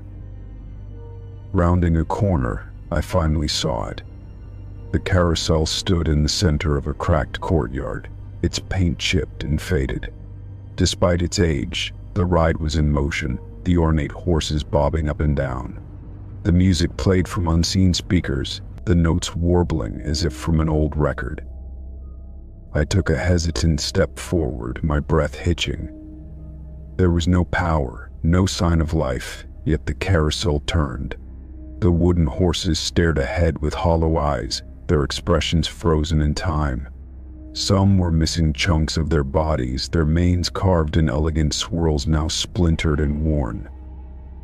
I circled the ride, searching for an explanation. A hidden generator, some kind of timer set decades ago. But the control panel was rusted over, the buttons broken beyond repair. There was no logical reason for it to be working. And yet, it was. A cold breeze swept through the park, sending a shiver down my spine. The music continued, each note sending a ripple of unease through my body. My instincts screamed at me to leave, but my feet felt rooted in place. I watched as the horses bobbed, their movement too smooth, too fluid for something abandoned. Then I saw it. A shadow just on the edge of my vision, standing near the entrance to the carousel. I turned quickly, but there was nothing there. My pulse pounded in my ears as I scanned the park, the silence pressing in once more. The wind stirred the leaves, but the feeling remained. I wasn't alone. Forcing my legs to move, I stepped onto the carousel platform. The wood creaked beneath my weight as I reached for one of the horses. Its paint flaked under my touch, but it felt solid, real. I hesitated before gripping the brass pole, expecting it to be cold, but it was strangely warm, almost like someone had just touched it before me. The ride continued to spin, its slow rotation feeling hypnotic. I glanced up at the mirrors lining the central column, their surfaces cloudy with age. My reflection was distorted, the dim light casting strange shapes around me. Then, in the corner of the mirror, I saw it again. A figure standing just beyond the carousel, motionless. I spun around, my heart hammering. The space was empty. My breath came in quick, shallow bursts as I stumbled backward off the platform. The music warbled, distorting into something less playful, something wrong. I backed away, my mind screaming for me to run. The wind picked up, swirling dust and leaves around me as the ride slowed. The horses came to a stop, the music cutting off mid-note. The silence was deafening. I turned on my heel and sprinted back the way I had come, my pulse roaring in my ears. Reaching my car, I fumbled with the keys, my hands trembling. I cast one last glance toward the carousel. It was still. The park was silent once more, as if nothing had ever happened. But I knew what I had seen, what I had felt. Something was there. I threw the car into drive, speeding down the dirt road without looking back. The trees blurred past, the open highway coming into view like a beacon. My breathing slowed only when I was miles away, the distant glow of the town ahead grounding me. I never figured out what kept that carousel turning. I never told anyone what I saw. But sometimes, when I drive down empty roads, I swear I hear faint, distant music drifting through the air. And I never stop to listen. Story 15. The bed and breakfast sat on the outskirts of town, an old Victorian house with a wraparound porch and ivy creeping up its faded blue walls. It had a charm to it, the kind that made you feel like you were stepping back in time. The owner, a soft-spoken woman named Margaret, greeted me at the front desk with a warm but distant smile. She handed me the key to room 6 and told me breakfast would be served at 7 sharp. The hallway leading to my room smelled faintly of lavender and old wood, the floors creaking beneath my steps. The wallpaper, a faded floral print, peeled at the edges, revealing glimpses of the plaster beneath. My door was already ajar, as if someone had been inside just moments before. I hesitated and pushed it open fully, stepping inside. The room was cozy, with a large bed against one wall and a small writing desk beneath a wide window. A wooden wardrobe stood in the corner, its doors slightly open. My suitcase should have been beside the bed where I had set it down at check-in, but it wasn't there. My stomach tightened as I turned toward the closet. The doors creaked as I pulled them open, revealing my clothes neatly hung on wooden hangers. My shoes were lined up at the bottom, and my toiletries were arranged on the small shelf above. It was as if I had been here for days, settling in like a long-time guest, but I had only just arrived, and no one had entered my room. I took a step back, my breath coming a little too fast. The door had been unlocked when I arrived. Maybe the owner had taken the liberty of unpacking for me. Why? And when? I hadn't seen or heard anyone near my room. My fingers twitched as I reached for my phone, but there was no service. Swallowing my unease, I moved my suitcase back to the floor and began checking through my belongings. Nothing was missing, nothing out of place beyond the eerie fact that I hadn't done any of it myself. I pushed the thought away, telling myself it was just an odd but harmless hospitality gesture. I'd ask Margaret about it in the morning. Night fell quickly, the old house settling into a silence that felt too thick, too complete. I lay in bed staring at the ceiling, listening for any sounds of movement in the hallway. The wind whispered outside, rustling the tree branches against my window. Just as I was beginning to drift off, I heard something soft and deliberate, like the rustle of fabric. I sat up instantly, my pulse quickening. The sound came from the closet, a faint shifting of hangers against the wooden rod. The air in the room felt different now, charged with something unseen. Holding my breath, I reached for the lamp on the bedside table and flicked it on. The yellow glow spilled across the room, but everything looked the same. Slowly, I swung my legs over the side of the bed and stood, my bare feet pressing into the cool wooden floor. My heartbeat pounded in my ears as I took a cautious step toward the wardrobe. The doors were closed, just as I had left them, but I couldn't shake the feeling that something was different, that something or someone was waiting inside. With a trembling hand, I grasped the handle and pulled. The doors swung open, revealing my clothes still hanging neatly in place, but the air inside was colder than the rest of the room, and that same faint scent of lavender drifted out. My pulse steadied slightly as I exhaled, feeling foolish for my paranoia, just my imagination, nothing more. I turned away, ready to close the doors, when I caught a glimpse of something in the small mirror on the inside panel. A reflection distorted and faint standing just behind me. My stomach dropped as a chill shot down my spine. I spun around, but there was nothing there, just my empty room, silent as ever.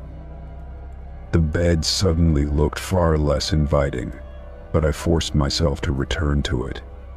Whatever I had seen, it was just a trick of the dim light, a trick of a tired mind. I climbed under the blankets, keeping my gaze away from the closet, and pulled them up to my chin. Eventually, exhaustion won out, and I drifted into an uneasy sleep. A noise jolted me awake. It wasn't loud, but it was close, too close. My breath caught as I listened, heart thudding. It was the unmistakable sound of a drawer sliding open, my nightstand. I turned my head slowly, afraid of what I might see. The drawer was open an inch, just enough to reveal the dark space inside. My hand shook as I reached out and pulled it the rest of the way open. My phone, which I had left on the desk, was now inside, screen facing up, as if someone had placed it there deliberately. A chill settled deep into my bones. I hadn't moved it. I knew that for certain. The air in the room was suddenly too still, pressing against my skin like unseen hands. I swallowed hard, forcing myself to move, to get out of that bed and leave. I grabbed my bag, not caring about anything else, and hurried toward the door. My fingers fumbled with the lock, my breath ragged in my chest. Finally, the knob turned, and I yanked the door open, stepping into the hallway. It was empty, eerily silent, as if the house itself was holding its breath. Downstairs, the front desk was vacant, the antique clock on the wall reading just past 3 a.m. I had no desire to wait until morning. I left my key on the counter and stepped out into the cold night air, the damp wind clinging to my skin like a warning. As I reached my car, I glanced back at the house.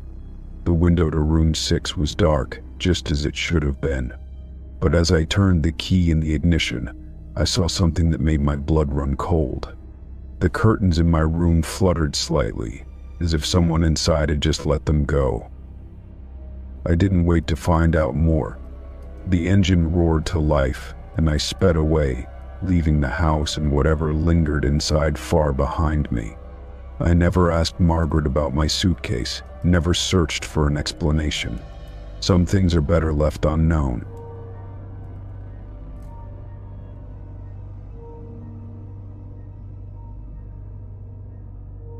Determined to prove to myself that there was an explanation, I decided to set up my own camera. I placed my phone on my desk, angled toward the frames, and started recording. I left it running as I went about my morning, checking every so often to make sure it was still recording properly. If something happened again, I would have proof. Hours passed and nothing moved. The frames stayed exactly where I had placed them. I started to feel foolish, thinking maybe I had imagined the whole thing. Maybe I had accidentally bumped them before bed and did not realize it. By the time night came, I was starting to convince myself that I had been overreacting. I set up the camera again before going to sleep, leaving the phone plugged in so it would record all night. I made sure everything was secure, then crawled into bed, trying to push the fear away. Eventually, sleep took over, but it was restless and filled with uneasy dreams. When I woke up, my heart was already pounding before I even opened my eyes. I turned my head toward the wall, my stomach twisting. The frames had moved again. This time they were shifted slightly upward, just enough to make it clear that it had happened while I slept. My hands felt cold as I reached for my phone, my breath catching as I checked the recording. I watched the footage with growing anxiety, fast-forwarding through the hours of stillness. Then, sometime after 3 in the morning, I saw it. The frames moved. Not all at once, not in a sudden jerk, but slowly, one by one. There was no visible force, no hand reaching out, no sign of anyone in the room. They simply slid into their new positions, as if an invisible presence had adjusted them with careful precision. I stared at the screen, my body frozen with fear. There was no logical explanation for what I was seeing. My apartment was empty. I had locked everything. There was no one there. Yet something had moved those frames, and now I had proof. A deep unease settled in my chest as I slowly put the phone down. I could not stay here. I did not know what was happening, but I knew I could not spend another night in this apartment. I packed a bag with the essentials, grabbed my keys, and walked out without looking back. I never found out what caused it. I moved out shortly after, leaving everything behind except for the proof on my phone. I never watched the footage again, never told anyone the full story. All I knew was that, whatever had been there, it had been watching, waiting, moving things in the smallest ways just to let me know it was real. Story 25. I found the letter in my mailbox in the early morning, wedged between a few bills and advertisements. The envelope was plain, with no return address or markings. My name was written in neat, almost perfect handwriting across the front. At first, I thought it was some kind of mistake, maybe a misplaced note meant for someone else. But when I opened it, my stomach tightened. Inside was a single piece of paper with 4 words written in the same precise handwriting. "I am still watching." I read the words again, my hands suddenly feeling cold. The message was brief, but it sent a chill through me. There was no explanation, no signature, nothing to indicate who had sent it. My eyes scanned the street, but everything looked normal. Neighbors were leaving for work, cars passed by, and the air smelled like morning rain. There was no sign that anyone had been watching, but the letter made me feel like I was being observed even now. I stepped back inside and locked the door behind me. My mind raced with questions. Was this some kind of joke? A prank from someone who thought it would be funny to scare me? I tried to think of anyone who might do something like this, but no one came to mind. There had been no arguments, no conflicts, no reason for anyone to send me a message like that. The more I thought about it, the less sense it made. I checked the envelope again, looking for any clues I might have missed. The paper was standard, the ink was black, and the handwriting was unnervingly neat. There were no smudges, no stray marks, nothing out of place. Whoever had written this had taken their time. I flipped the envelope over, but it was just as blank as the front. No postmark, no stamp. That meant it had not been mailed, it had been delivered by hand. The thought made my skin crawl. Someone had come up to my house, placed this in my mailbox, and left without a trace. I tried to remember if I had heard anything during the night, but nothing stood out. No footsteps, no strange noises, nothing unusual. I looked out the window again, half expecting to see someone standing on the sidewalk, watching. But there was no one. No. I grabbed my phone and took a picture of the letter, unsure of what to do next. Calling the police seemed extreme. There was no actual threat, just an unsettling message. If I reported it, what would I even say? That someone had left a vague note that made me uncomfortable. It was not illegal to leave a letter in someone's mailbox. But something about this felt deliberate, calculated. I decided to go about my day as normally as possible, but the letter stayed on my mind. Every time I stepped outside, I felt exposed.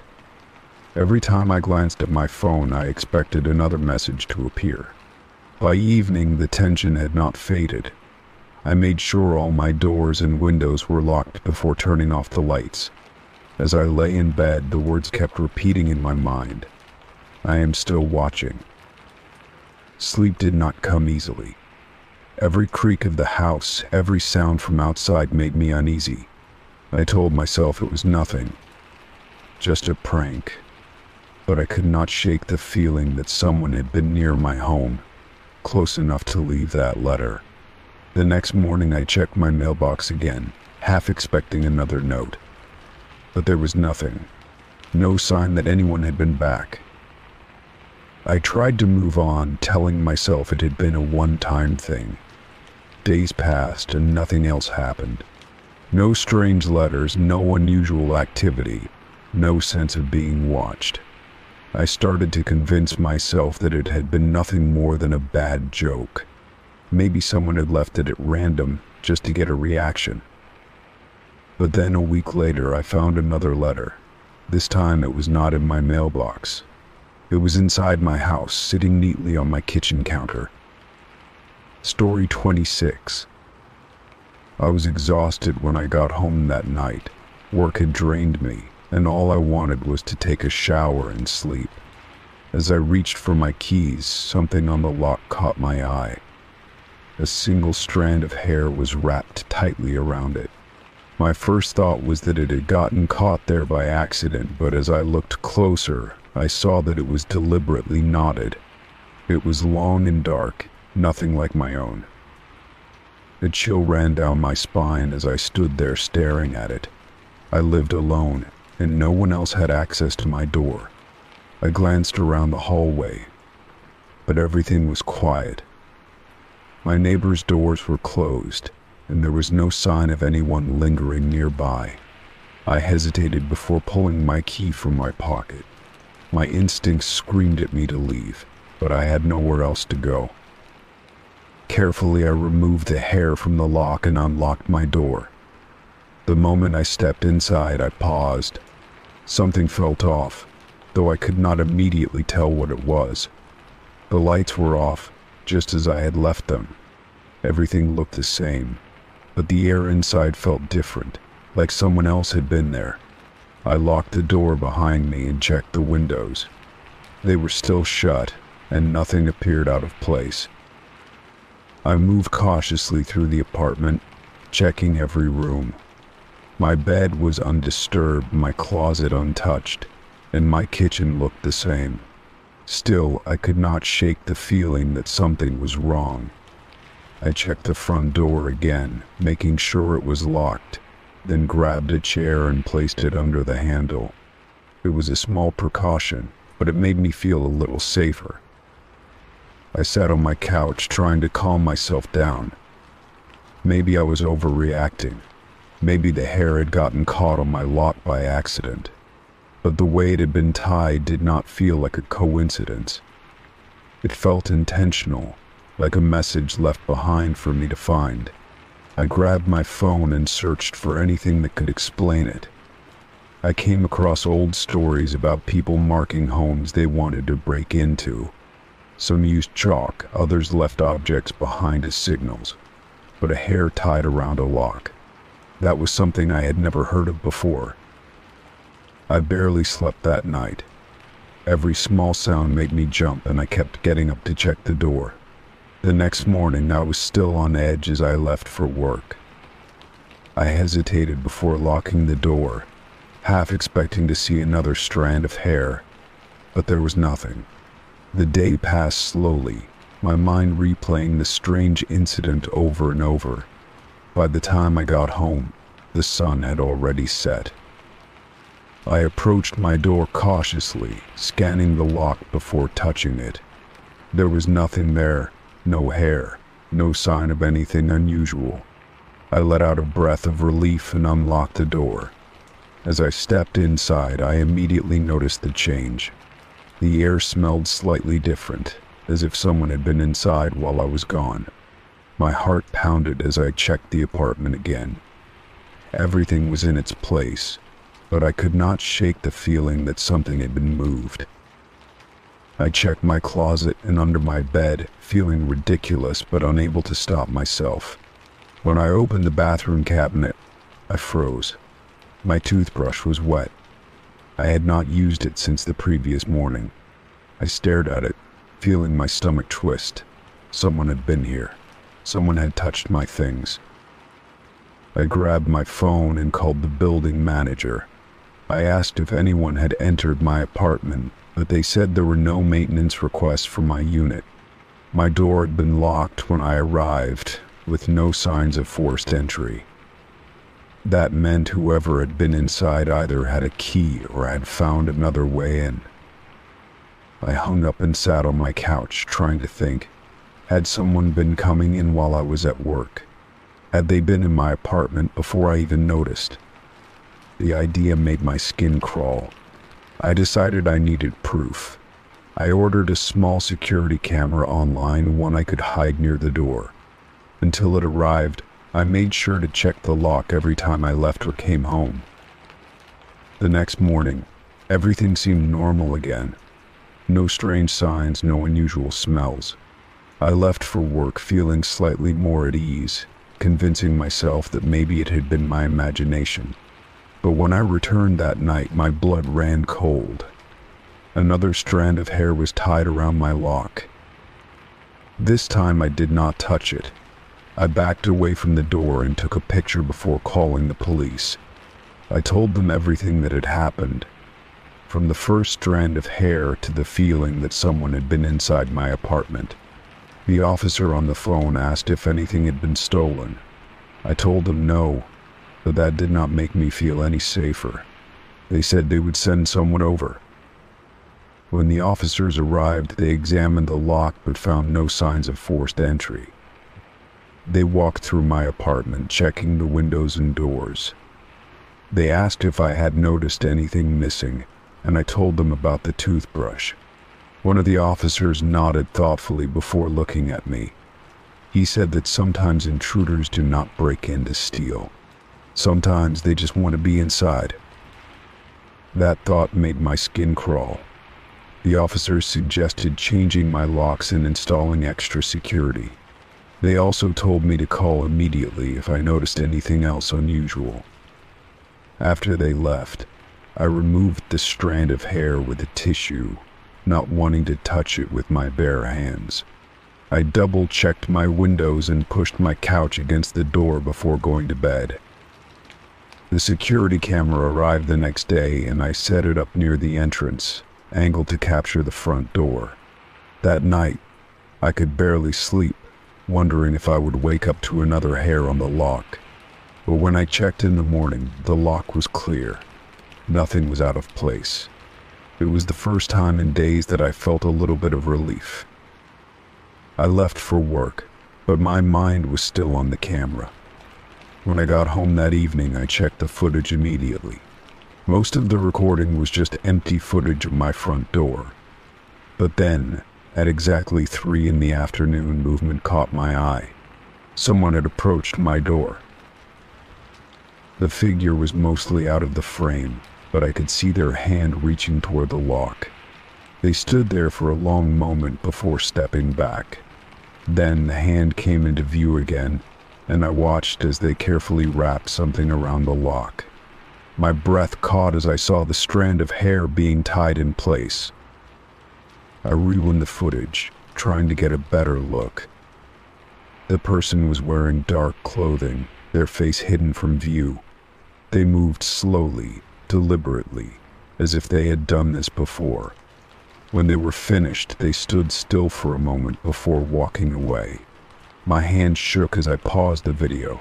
Someone had been marking my door. I called the police again and showed them the footage. They took it seriously this time, assuring me they would look into it.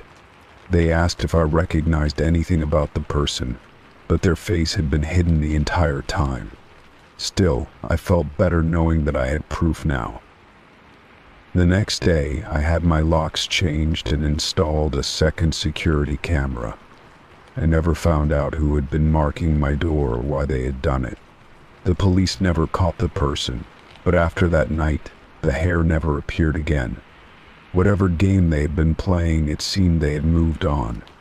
I was left with unanswered questions, but I was just grateful that it was over. Story 27. I first noticed it a few weeks ago. At first I thought it was just my imagination or maybe someone passing by, but it kept happening. Every night when I looked out my window, there was someone standing across the street. The person never moved much, only standing there, watching. They always wore the same clothes, a long dark coat and a hat that covered most of their face. At first I tried to ignore it, thinking it was just someone waiting for someone else. But as the nights went on, the figure was always there. No matter what time I looked outside, they were standing in the same spot. It did not matter if it was early in the evening or late at night. The presence started to make me uneasy, but I convinced myself it was just a coincidence. One night I decided to stay up later than usual. I wanted to see if the person would eventually leave. I turned off all the lights in my room and kept an eye on the street. Hours passed, and they remained in the same spot. I could not see their face, but I could feel their gaze. A chill ran down my spine, and I stepped away from the window. I told myself I was being paranoid, but I could not shake the feeling that something was not right. The next day, I tried to go about my routine as usual. I told myself I would not look outside that night, but as soon as darkness fell, My curiosity got the best of me. I peeked out the window, and there they were. This time I decided to take action. I walked to my front door and stepped outside, hoping to get a closer look. As soon as I did, the person turned and walked away. They did not run or hurry, just calmly disappeared into the night. I stood there for a moment, unsure of what to do. I felt relieved but also unsettled. The next night, I looked again, hoping they would not be there. But as soon as I glanced outside, I saw them in the same spot. This time I decided to confront them. I grabbed my phone and stepped outside again. As I moved closer, I could see they were slightly taller than me. Their face remained hidden beneath the hat. I called out, asking them what they wanted.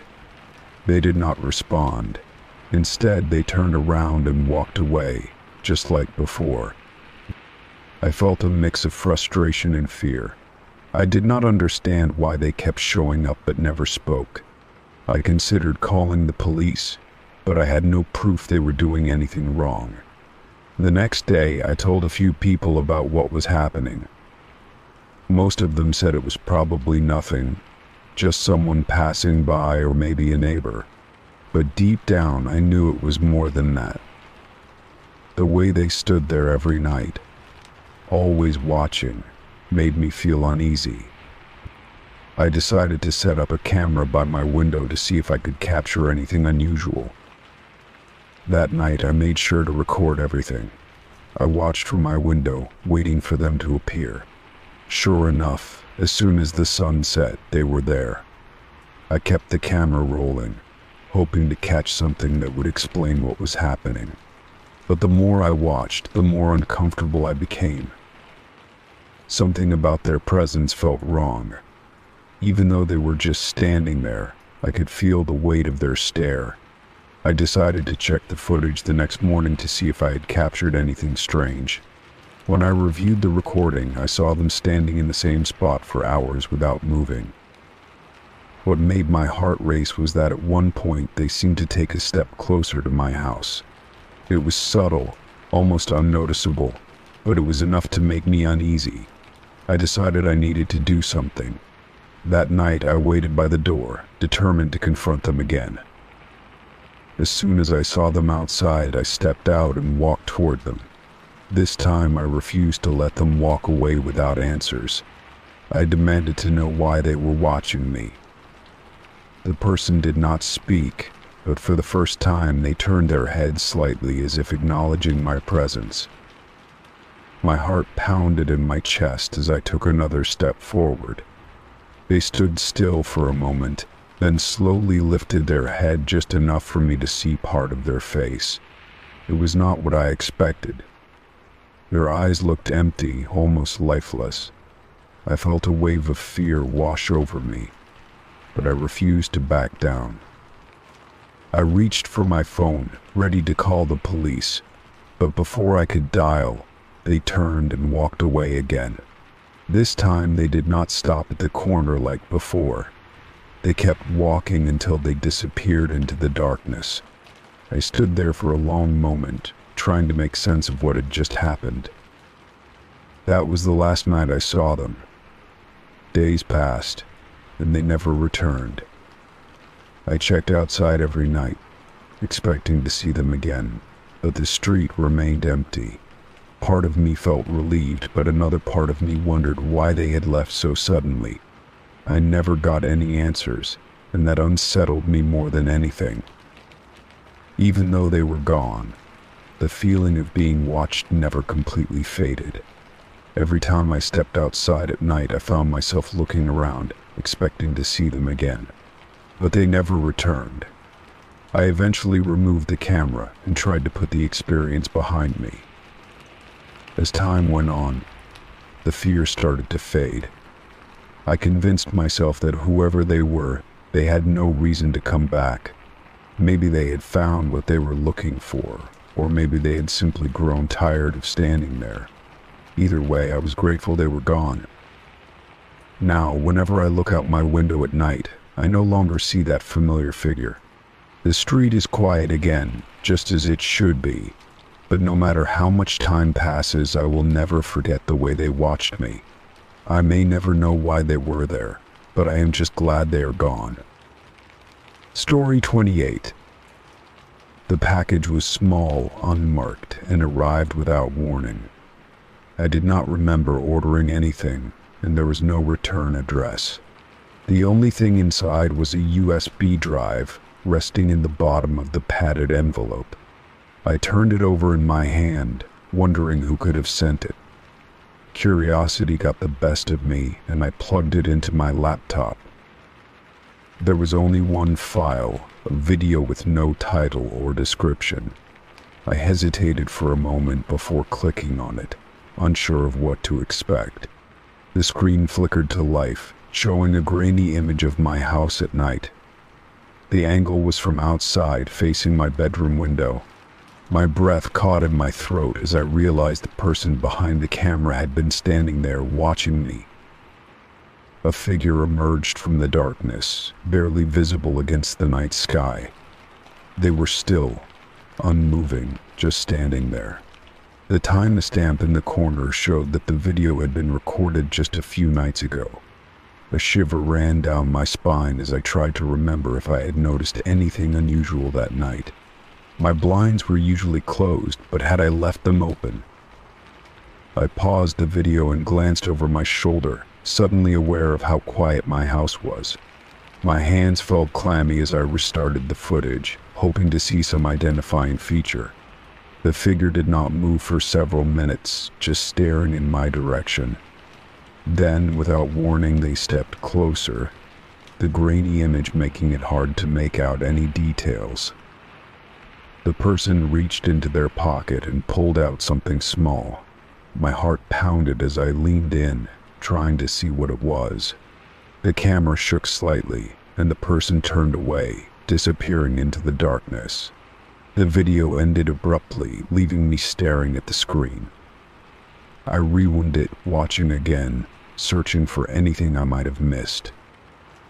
There was no sound, no voice, nothing that gave me any clues. I checked the properties of the file, but there was no information about who recorded it. My mind raced through possibilities. Was this some kind of joke? A prank by someone who knew me? Or was it something far worse? I shut my laptop and stood up, walking to the window. The street outside was empty, only the faint glow of a distant street lamp breaking the darkness. I checked the lock, even though I knew it was secure. My house had never felt unsafe before, but now I could not shake the feeling of being watched. Sleep did not come easily that night. Every sound made me sit up, my heart pounding. I kept thinking about the video, about the person standing outside. Who were they? What did they want? The worst part was not knowing if they had come back since then. The next morning, I decided to check the security cameras around my house. I rarely looked at the footage, but now it felt necessary. I scrolled through the past few nights, scanning for any sign of movement. At first, there was nothing unusual. Just the usual passing cars, the occasional neighbor walking by. Then I saw it. The same night the video was recorded, at the exact same time. A shadow moved near my bedroom window, just out of the camera's range. I switched angles, hoping for a clearer view, but the person never stepped far enough into the frame. They had known exactly where to stand to avoid being caught. A chill settled in my chest as I realized what that meant. Whoever this was, they had been watching long enough to know my camera angles. They had planned this. I ran through possible explanations, but none of them made me feel any better. This was not a coincidence. Someone wanted me to see this. I copied the video and the security footage onto a separate drive, deciding to take it to the police. But when I arrived at the station, I hesitated. What could they really do with so little information? A person standing outside my window was not exactly a crime. There was no clear threat, nothing to identify them. Still, I went inside and told an officer what had happened. They took down my statement and made a copy of the footage. The officer was polite but not overly concerned. They told me to be cautious and report anything else unusual. That was it. No real answers, no reassurance, just a vague promise to look into it. I left the station feeling more unsettled than before. If the police could not do anything, what was I supposed to do? I considered staying with a friend for a few nights, but I did not want to let fear control me. Instead, I double-checked every lock and kept my phone within reach at all times. Days passed without incident, but the paranoia never faded. Every night I checked the window before going to bed. I watched the security feed constantly, afraid I would see that figure again. The worst part was not knowing if they were still watching, waiting for another chance. Then one evening I heard a noise outside, a faint rustling barely noticeable over the sound of the television. I muted the volume and held my breath, straining to hear. The sound came again, closer this time. I grabbed my phone and moved toward the window, heart hammering in my chest. Slowly, I pulled back the curtain just enough to see outside. At first, I saw nothing but darkness. Then my eyes adjusted, and I saw a shape near the edge of my yard. Someone was there, standing just out of the light. My stomach twisted as I recognized the same stillness from the video. I backed away, trying to stay calm.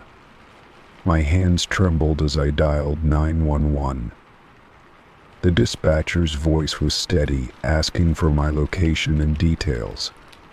I whispered what was happening, afraid to speak too loudly.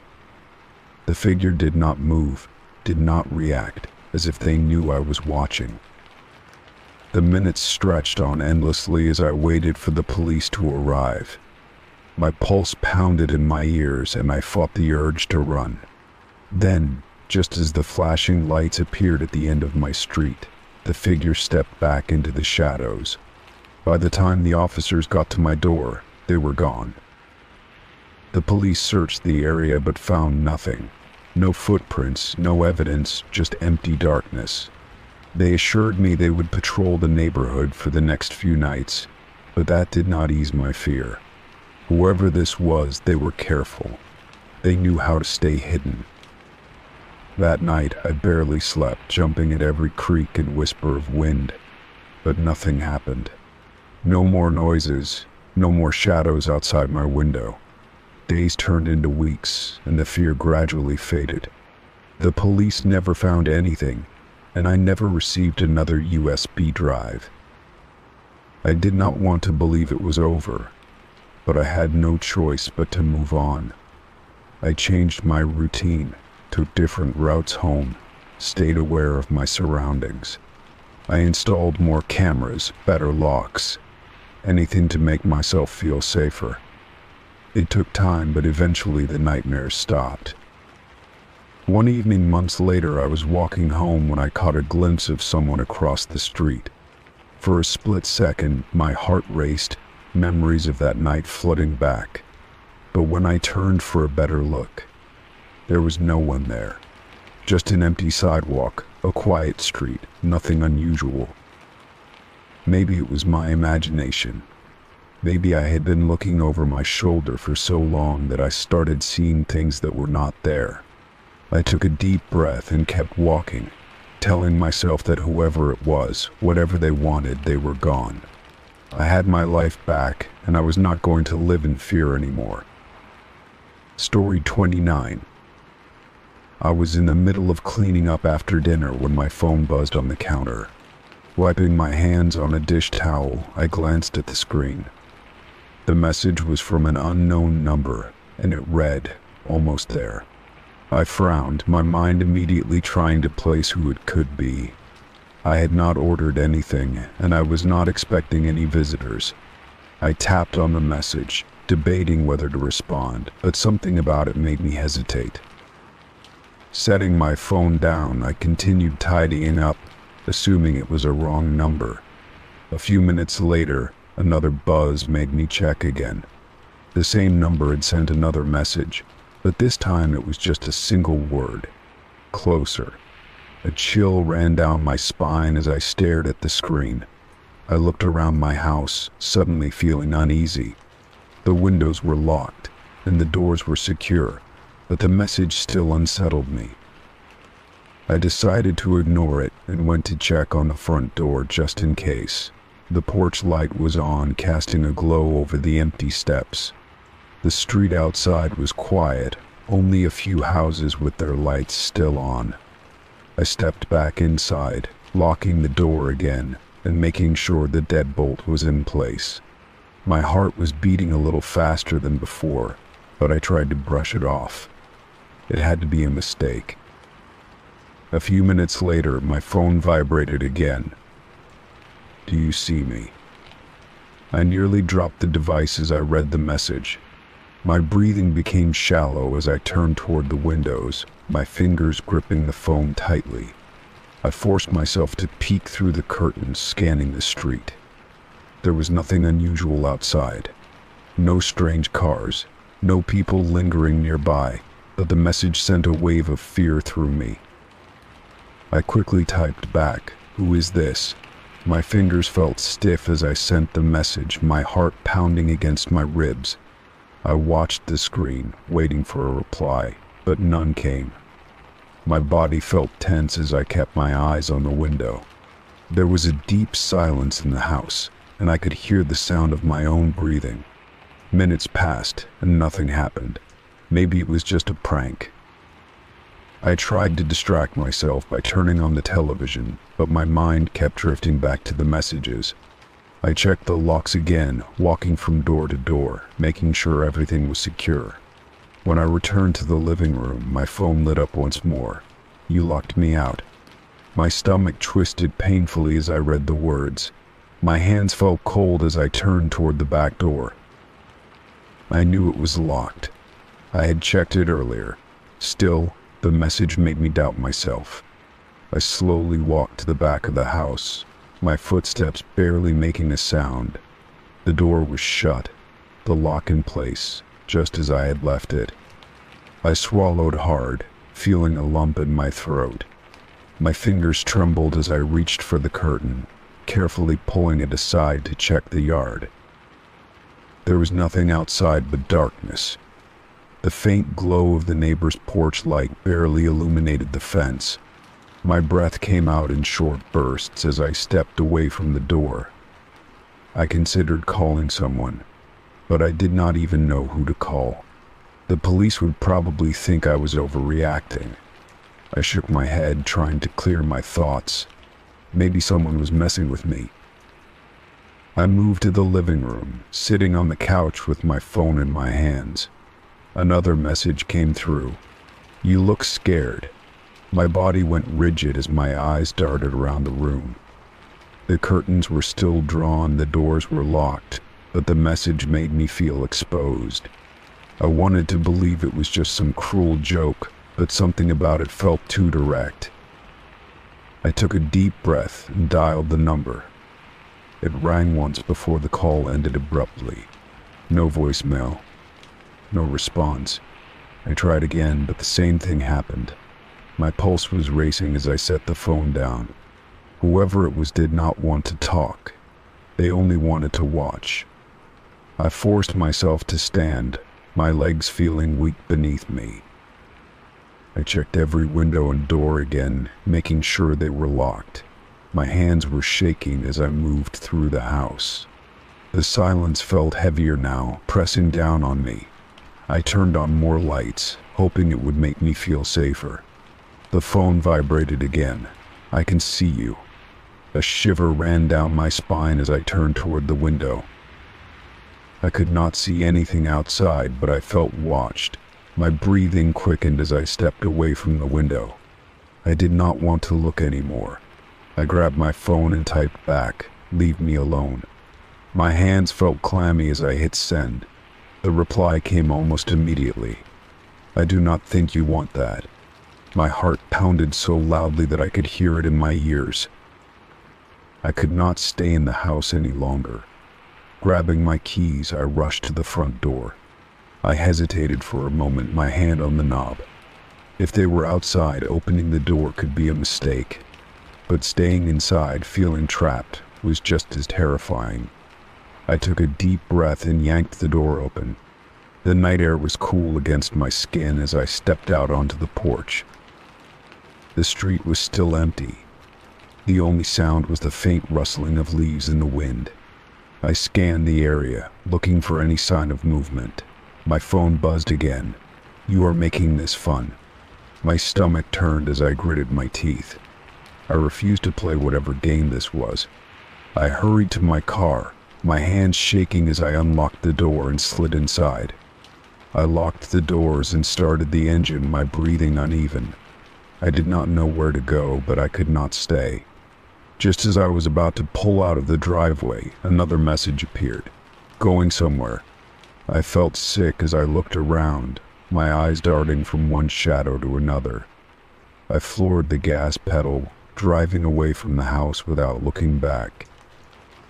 I kept driving, my hands gripping the wheel tightly. I needed to go somewhere safe. I finally pulled into a well-lit parking lot near a convenience store. I sat there for a moment, trying to catch my breath.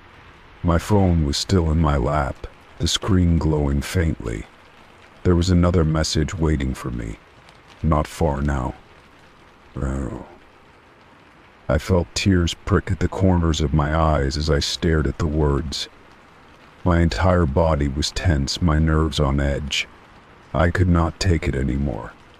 I was going to call the police. My fingers fumbled as I dialed, my hands shaking too much to press the buttons properly. Before I could finish, another message popped up. "Look up." My breath caught in my throat as I slowly lifted my head. My reflection stared back at me in the rearview mirror. There was nothing there. The parking lot was empty. I exhaled shakily, gripping the phone tighter. Then, just as I started to relax, a figure stepped out from behind a nearby car. My stomach dropped. I did not hesitate. I slammed the car into reverse, my tires screeching against the pavement as I sped out of the lot. My heart pounded wildly as I drove toward the nearest police station. I did not care if they thought I was imagining things. I needed help. I needed to be somewhere safe. The messages had stopped, but I knew that person was real.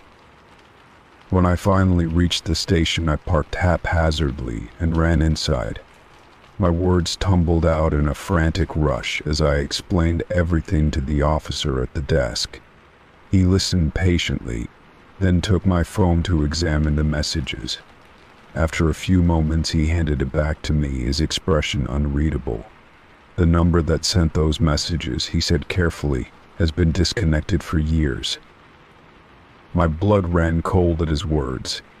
That was not possible. I had just received them. The officer assured me they would check the area around my house and keep watch. I nodded numbly, my mind struggling to process everything. As I sat there, waiting for them to finish, I glanced at my phone one last time. The messages were gone. Every single one of them. Story 30.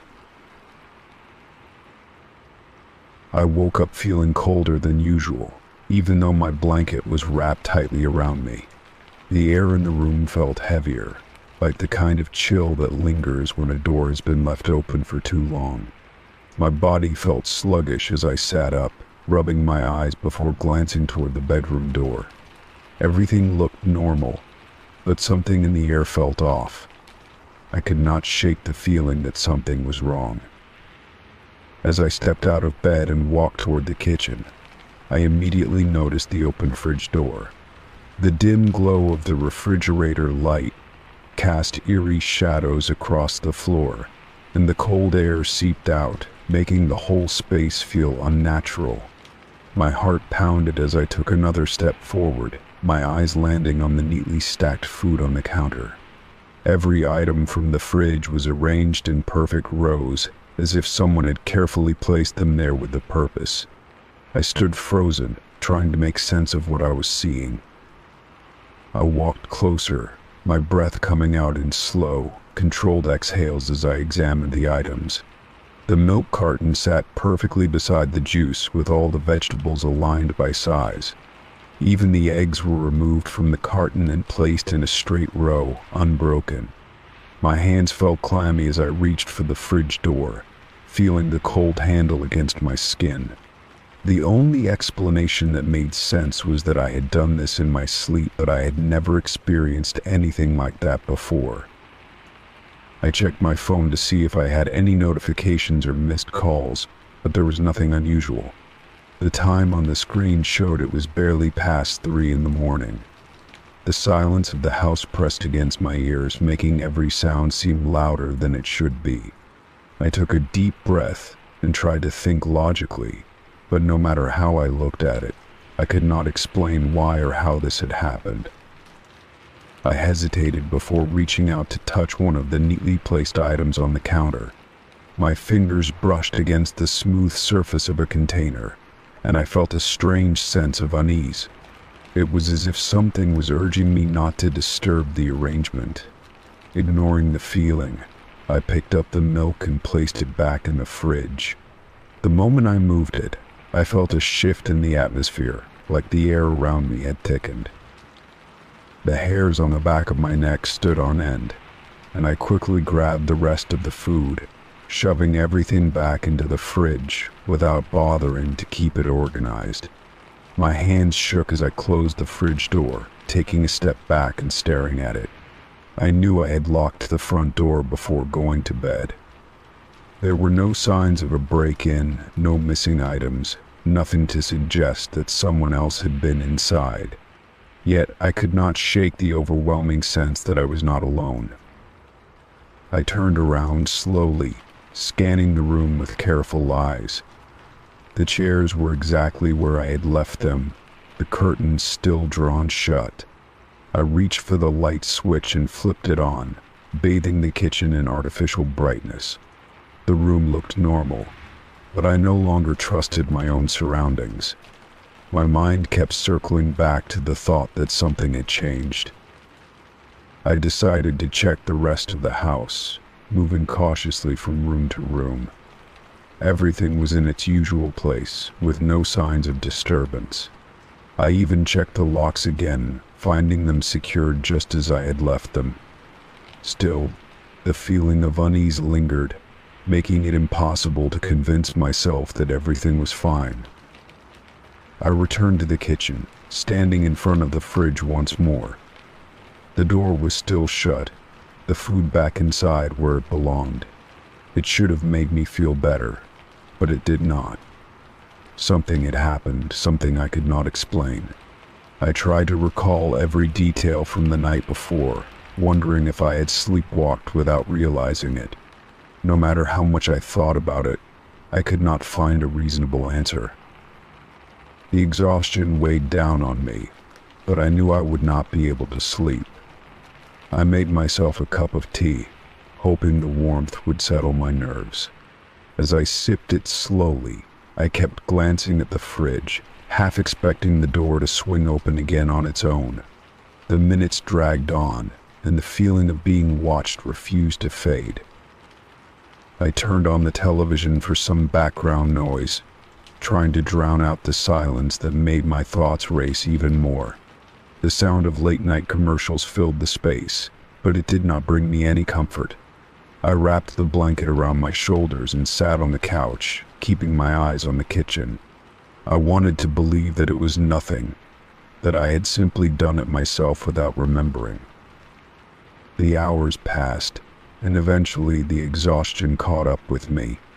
I must have dozed off at some point, because the next thing I knew, I was waking up to the soft light of early morning filtering through the curtains.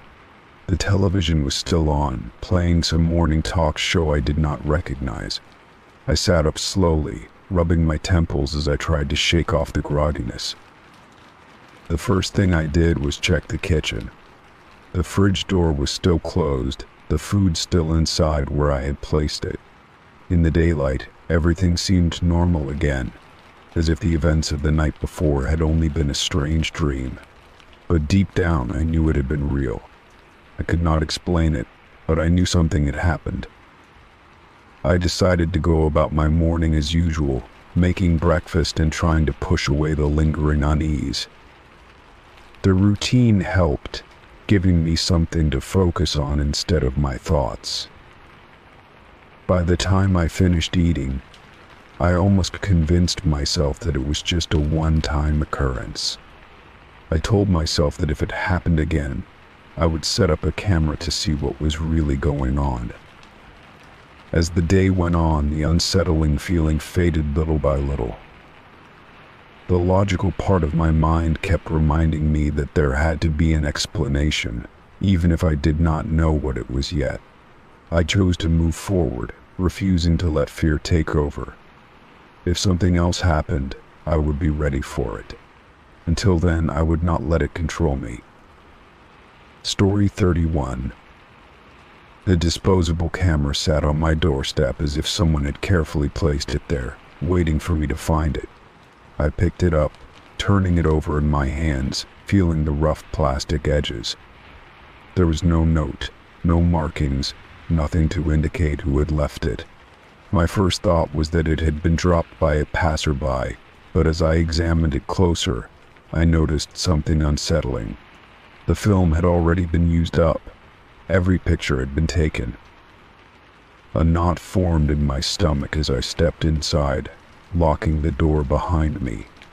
I sat at my kitchen table, staring at the camera, debating whether I should get the film developed. Part of me did not want to know what was on it, but the other part knew I would not be able to ignore it. My curiosity won. The next morning I took it to a photo lab, trying to act casual as I handed it over. The clerk told me it would be ready by the afternoon, so I spent the next few hours in a haze of anxiety. When I returned, the photos were in a plain envelope. My hands felt unsteady as I took it, nodding at the clerk before walking out. I waited until I was home before opening it, as if I needed the safety of my walls to face whatever was inside. The first few pictures seemed ordinary, but my breath caught in my throat as I flipped through them. Every single one was of my apartment. There were shots of my living room, my kitchen, and my bedroom, all taken from slightly different angles. Some were grainy, others clearer, as if taken at different times of the day. I could see my furniture, my belongings, everything just as I had left it. Then the photos became more specific. There were close-ups of my front door, my windows, even the lock on my back entrance. My skin prickled as I realized whoever had taken these had studied every detail. As I reached the last few photos, my heart pounded. These were not just pictures of my apartment. They were pictures of me. There was one of me sitting on the couch, looking at my phone, completely unaware. Another of me asleep in bed, my face partially obscured by my pillow. The final image was the worst. It was taken from outside, capturing me through my bedroom window, my eyes half open as if I had been stirring from sleep. I dropped the stack of photos onto the table, my breath shallow. Someone had been watching me, standing close enough to take these without me ever noticing. My hands shook as I grabbed my phone, but I hesitated. What would I even say? That I had found a camera full of pictures of my own home. That I had no idea who took them or why. The police might ask if I had any enemies or if I had noticed anything strange, but I had no answers to give. I forced myself to go through the photos again, searching for any clues. There were no reflections, no glimpses of the person behind the camera. The angles were careful, deliberate. Whoever had done this knew how to avoid being seen. I checked my locks again, making sure they were secure, though it did nothing to calm me.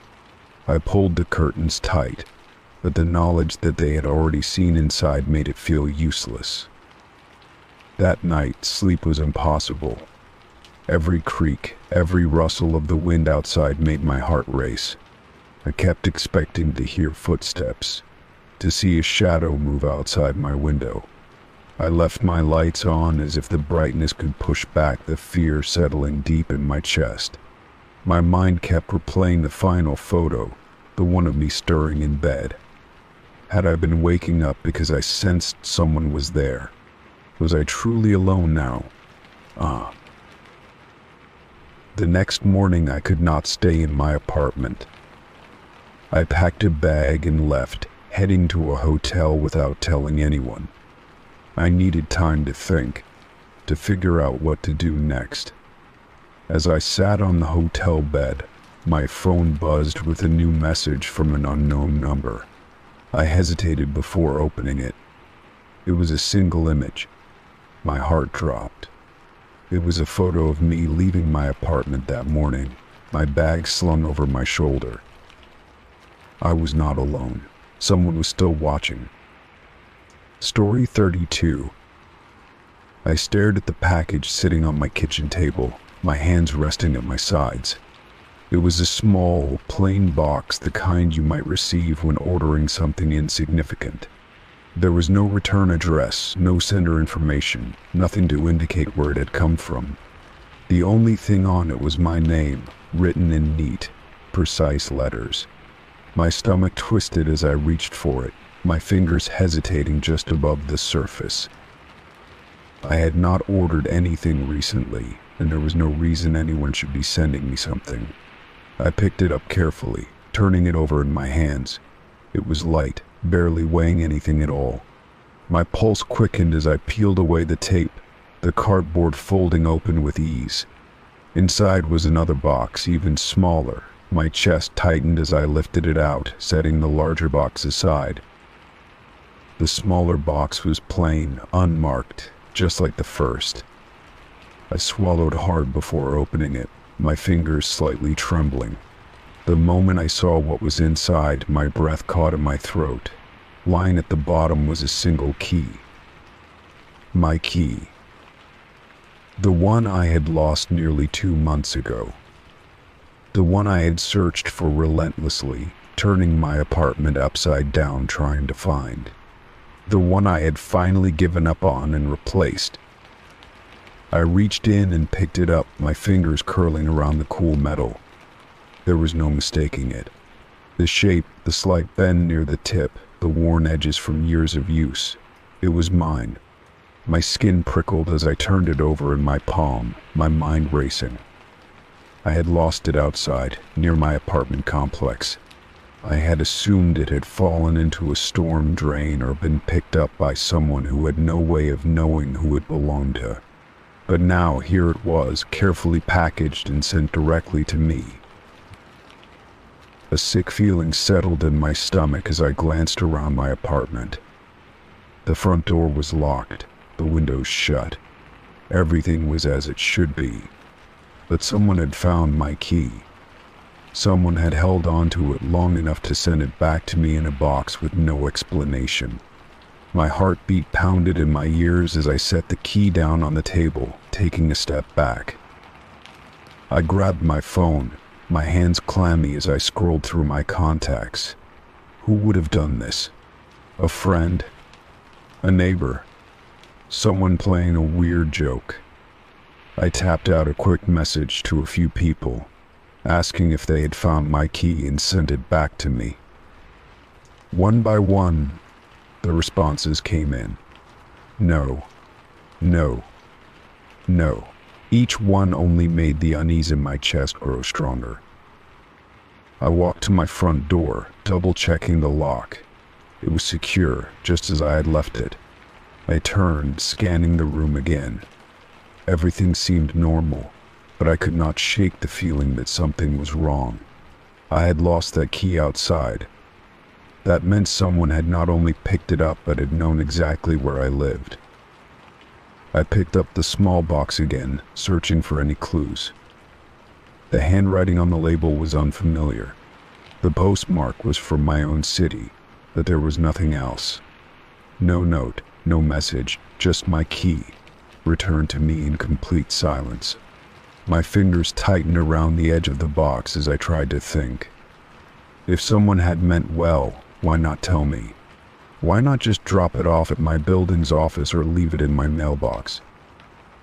The worst possibility crept into my mind, sending a cold chill through my spine. What if whoever sent it had not returned it to be helpful? What if they had kept it all this time, only to send it back when they no longer needed it? The thought made my stomach turn. I checked the front door again, my paranoia growing with each passing second. I needed to do something. I grabbed my spare key from the counter and left the apartment, locking the door behind me.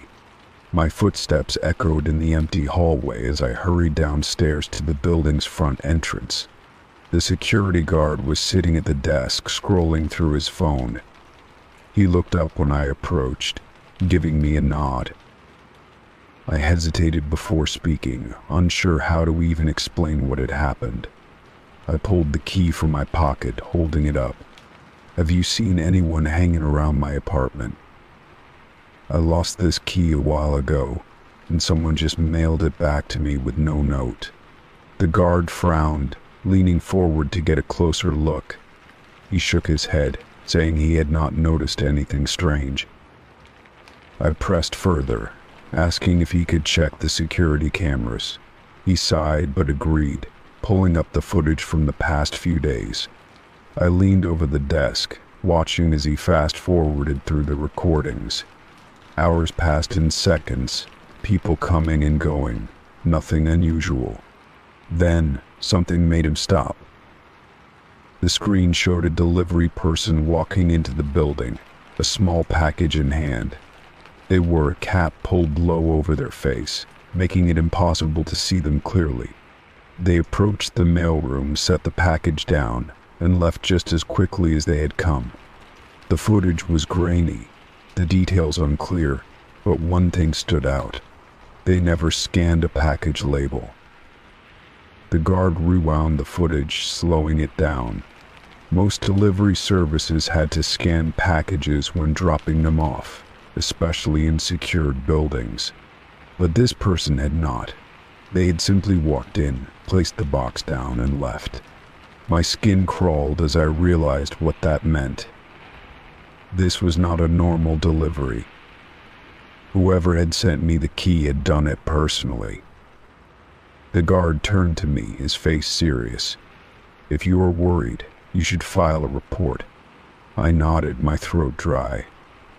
I thanked him and left, my mind racing as I made my way back upstairs. My apartment felt different now. No longer safe, no longer mine. I locked the door behind me, securing the deadbolt, my fingers lingering on the metal. I did not sleep that night.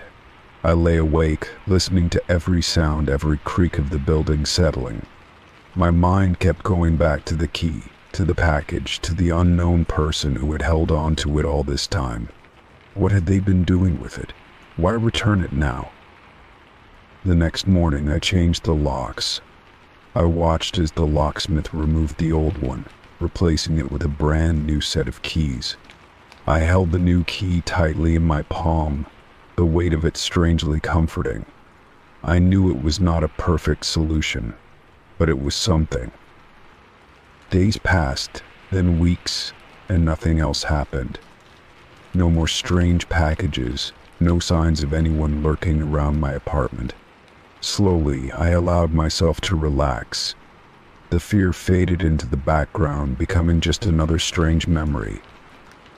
One evening, as I was sorting through my mail, I saw another small box sitting on the table near the front desk.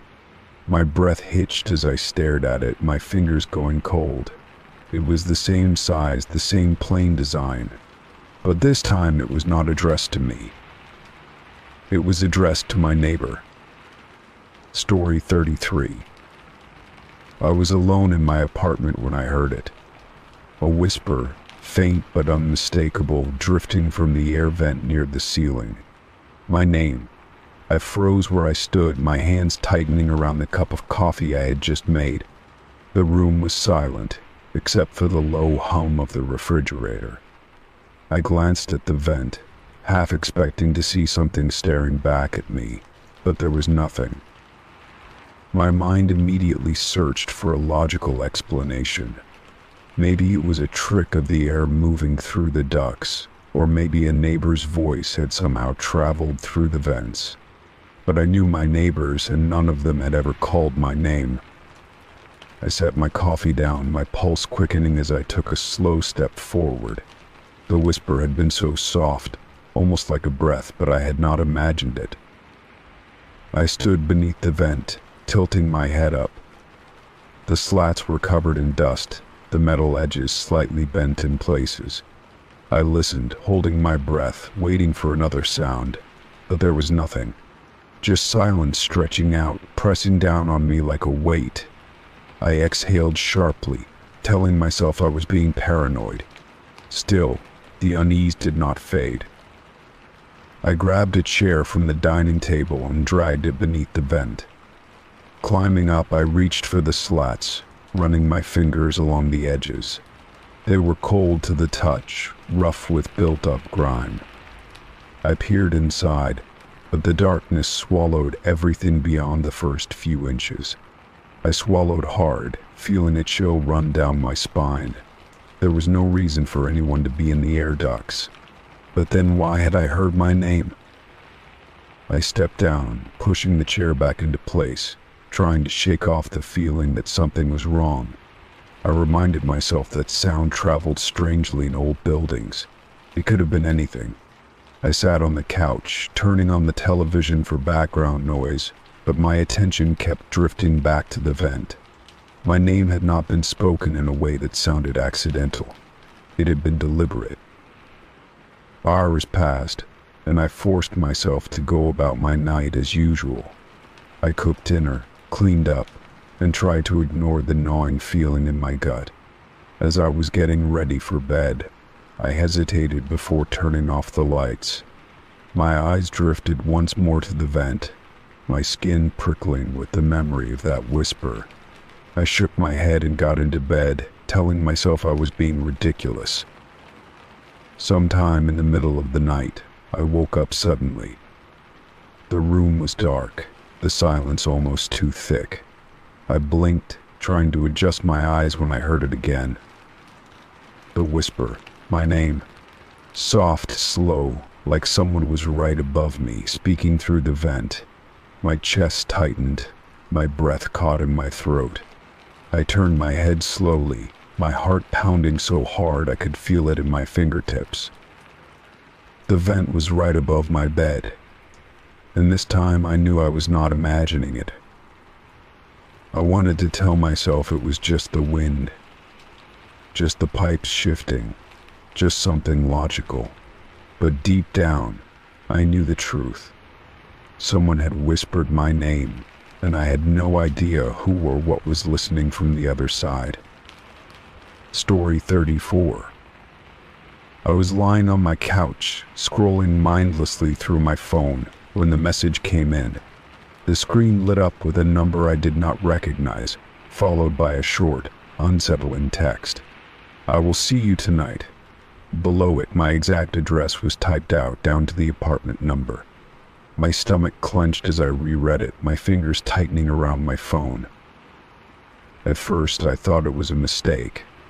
A wrong number. Someone must have typed it out thinking they were messaging a friend. But my address being included made that excuse feel weak. If it had been just the message, I could have ignored it, but the fact that they knew where I lived changed everything. I sat up, my pulse picking up as I glanced around my apartment. Nothing seemed out of place. The doors were locked. The windows were shut. I checked them again just to be sure, pressing my hand against the latches to confirm they were secure.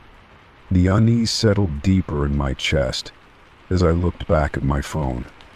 I could ignore it, block the number, pretend it had never happened, but something about it gnawed at me.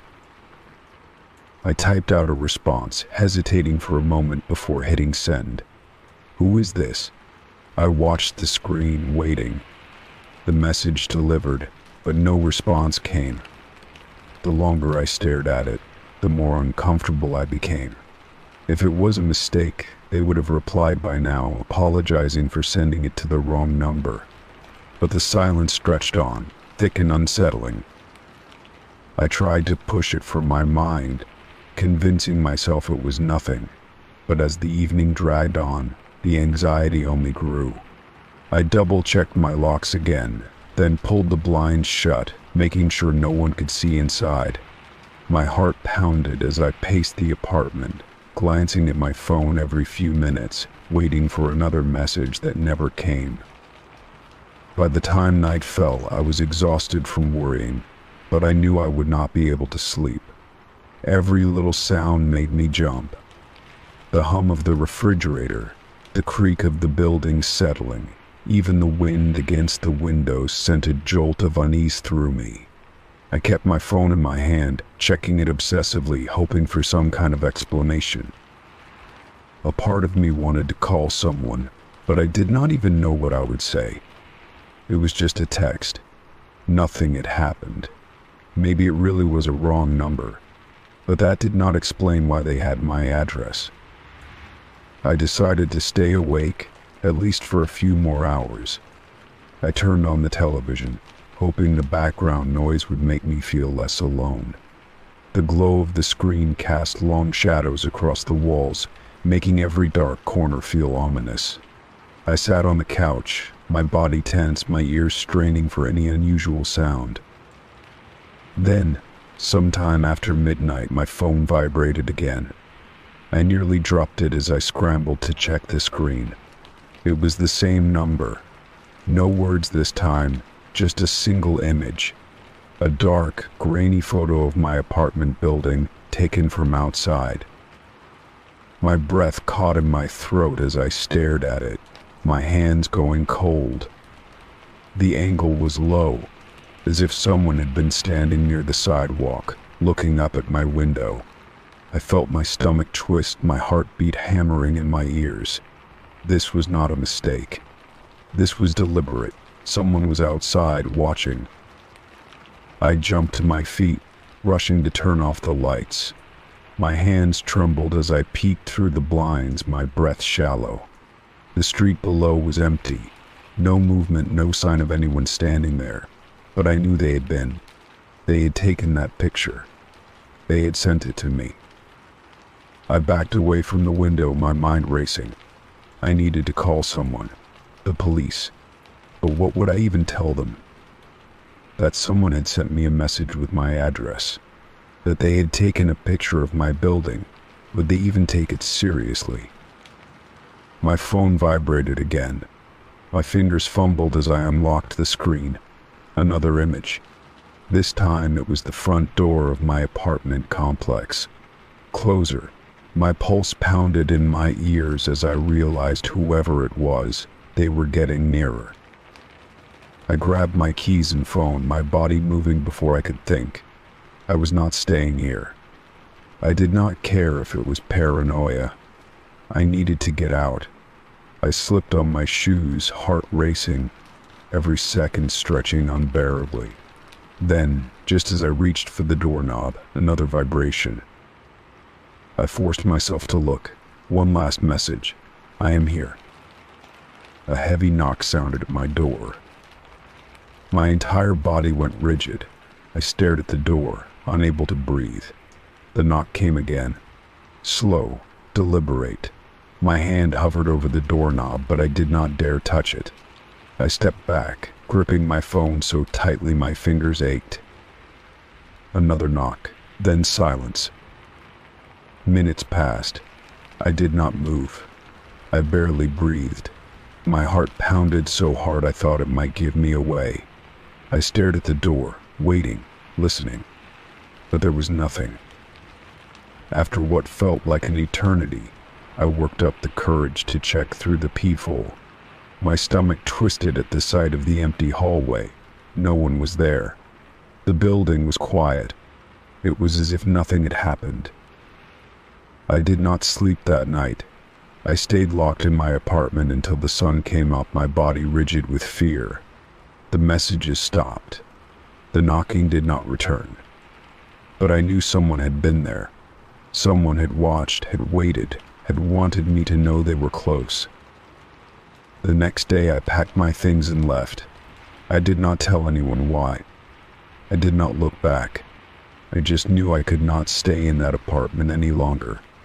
Even now I do not know who sent the message or why, but I know one thing for certain. They had not texted the wrong number. Story 35. I noticed them late at night, just before going to bed. At first they looked like shadows in the dim light, faint marks running down the surface of my bedroom door. I stepped closer, reaching out to run my fingers over them. The grooves were deep, uneven, as if something with sharp edges had dragged across the wood. A chill ran through me as I stared at them, trying to make sense of how they had gotten there. I lived alone, no pets, no visitors, just me.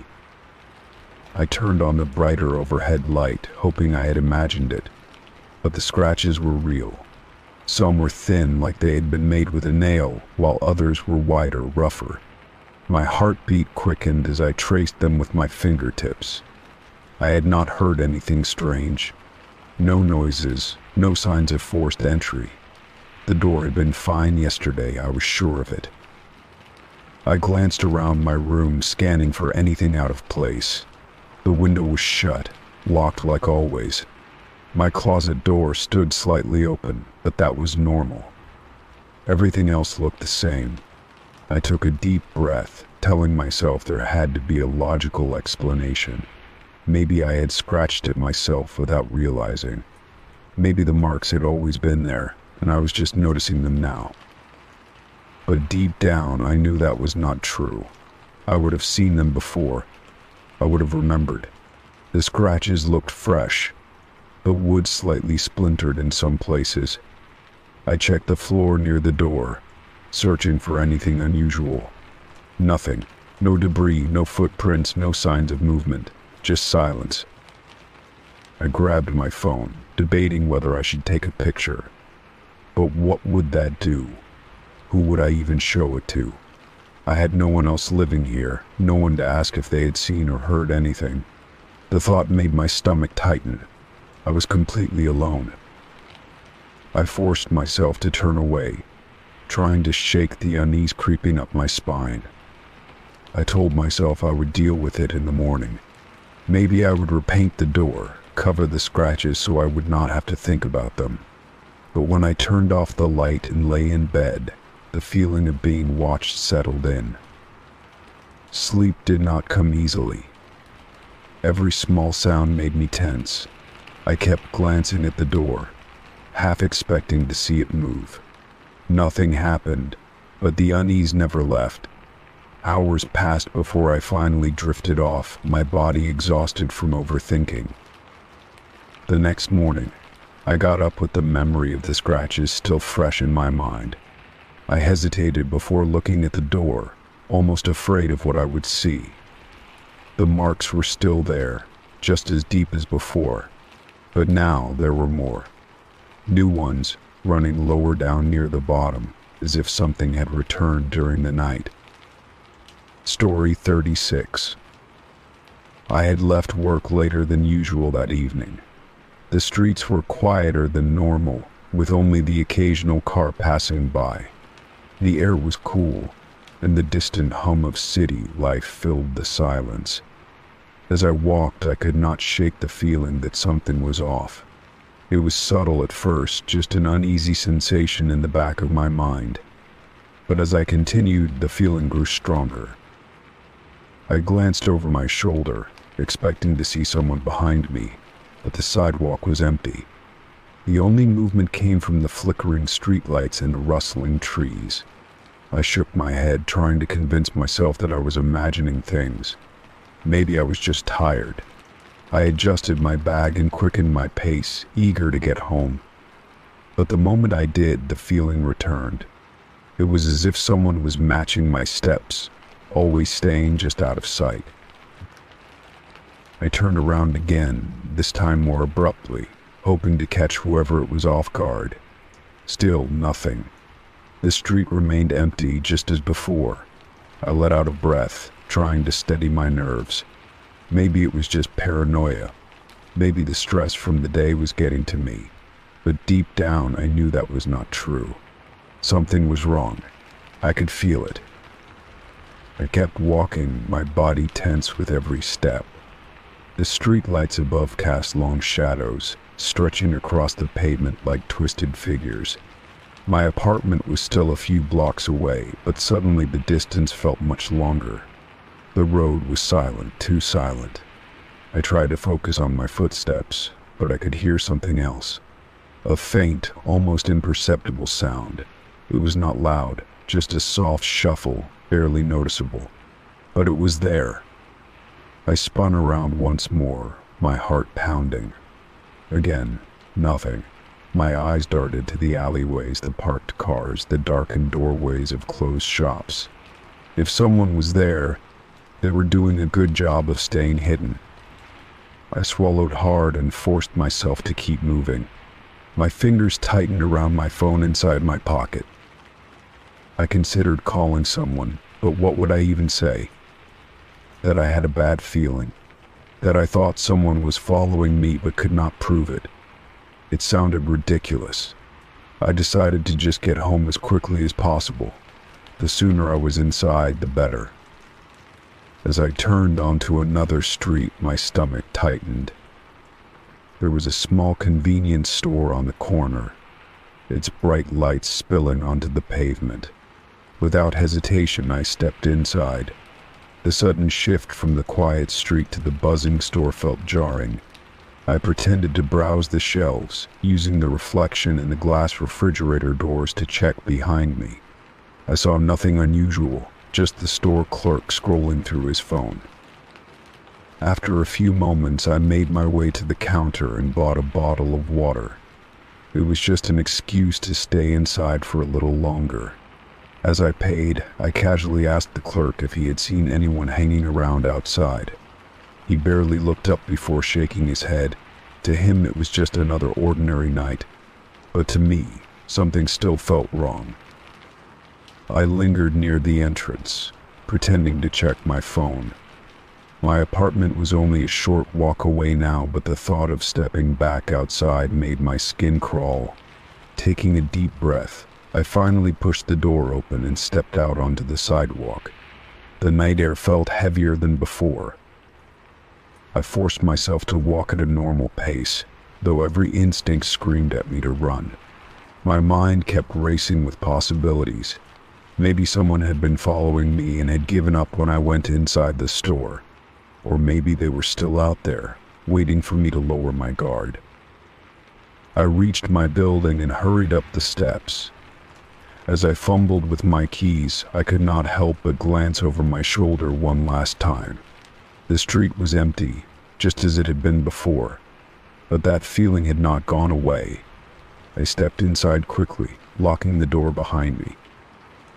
Inside, I took a deep breath and leaned against the door. The silence of my apartment was almost comforting. I shook my head, feeling ridiculous. Maybe it really had been my imagination after all. But then, as I set my bag down, something outside caught my eye. Through the small gap between the curtains, I saw movement. My stomach dropped as I stepped closer to the window. Across the street, standing just at the edge of the shadows, was a figure. They were too far away for me to make out any details, but I could tell they were facing my building. A cold chill ran down my spine. They were standing still, just watching. My hands clenched at my sides as I fought the urge to move the curtain further. I did not want them to know I had seen them. My pulse pounded in my ears as I slowly stepped back from the window. I checked the locks on my door and grabbed my phone. My fingers hovered over the keypad, debating whether to call someone. But just as I was about to, I glanced out the window again. The figure was gone. My breath caught in my throat. I stayed awake for hours, my mind racing with questions I could not answer. Who had been following me? Had they been watching me for longer than I realized? And most importantly, would they come back? The next morning, I was still on edge as I left for work. The street was bright with daylight, but I could not shake the unease from the night before. I told myself it was over, that whoever it was had moved on. Days passed, and nothing else happened. The feeling of being watched slowly faded. I convinced myself that maybe it had just been a trick of my mind.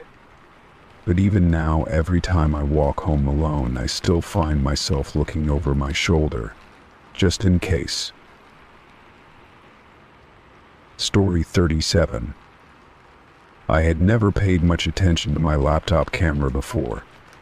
It was just there, something I rarely used.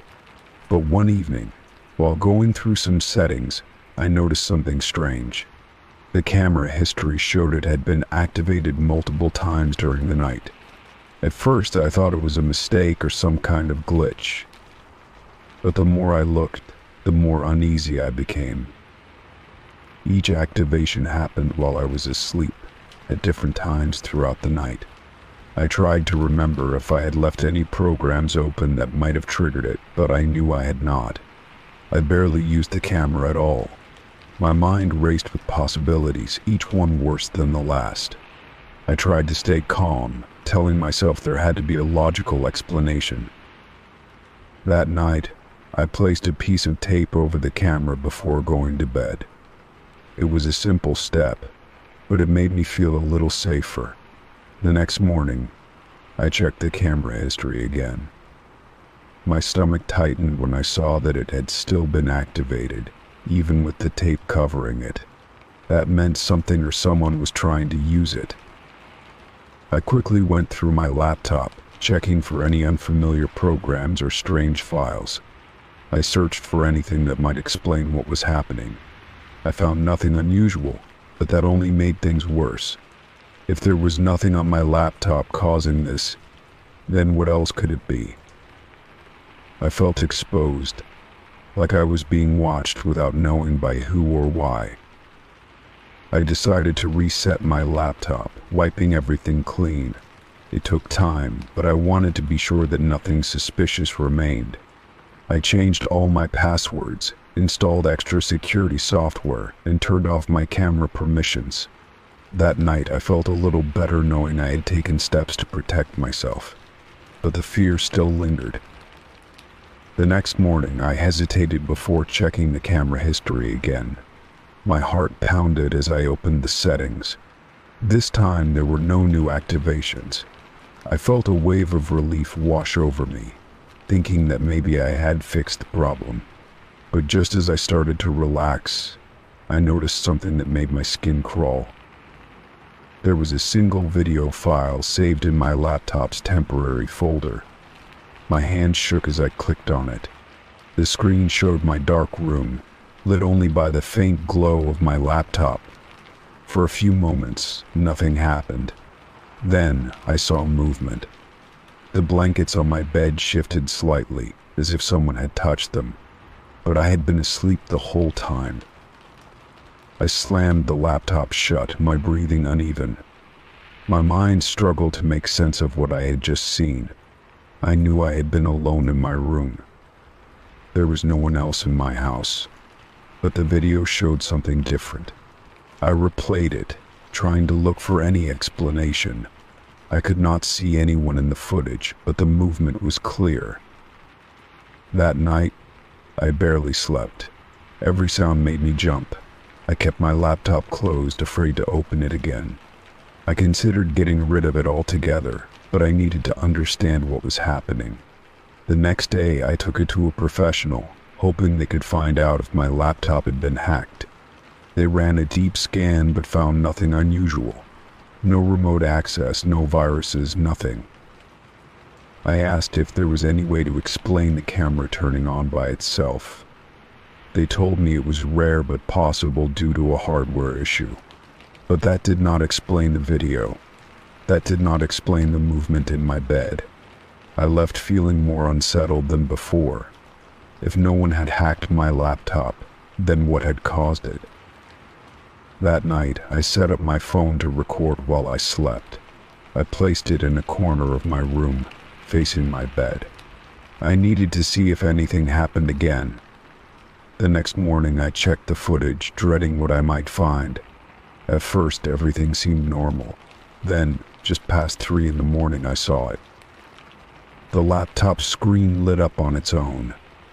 The camera turned on, the small light glowing in the dark. I could see myself sleeping, completely unaware. Then, for a brief second, I saw something else.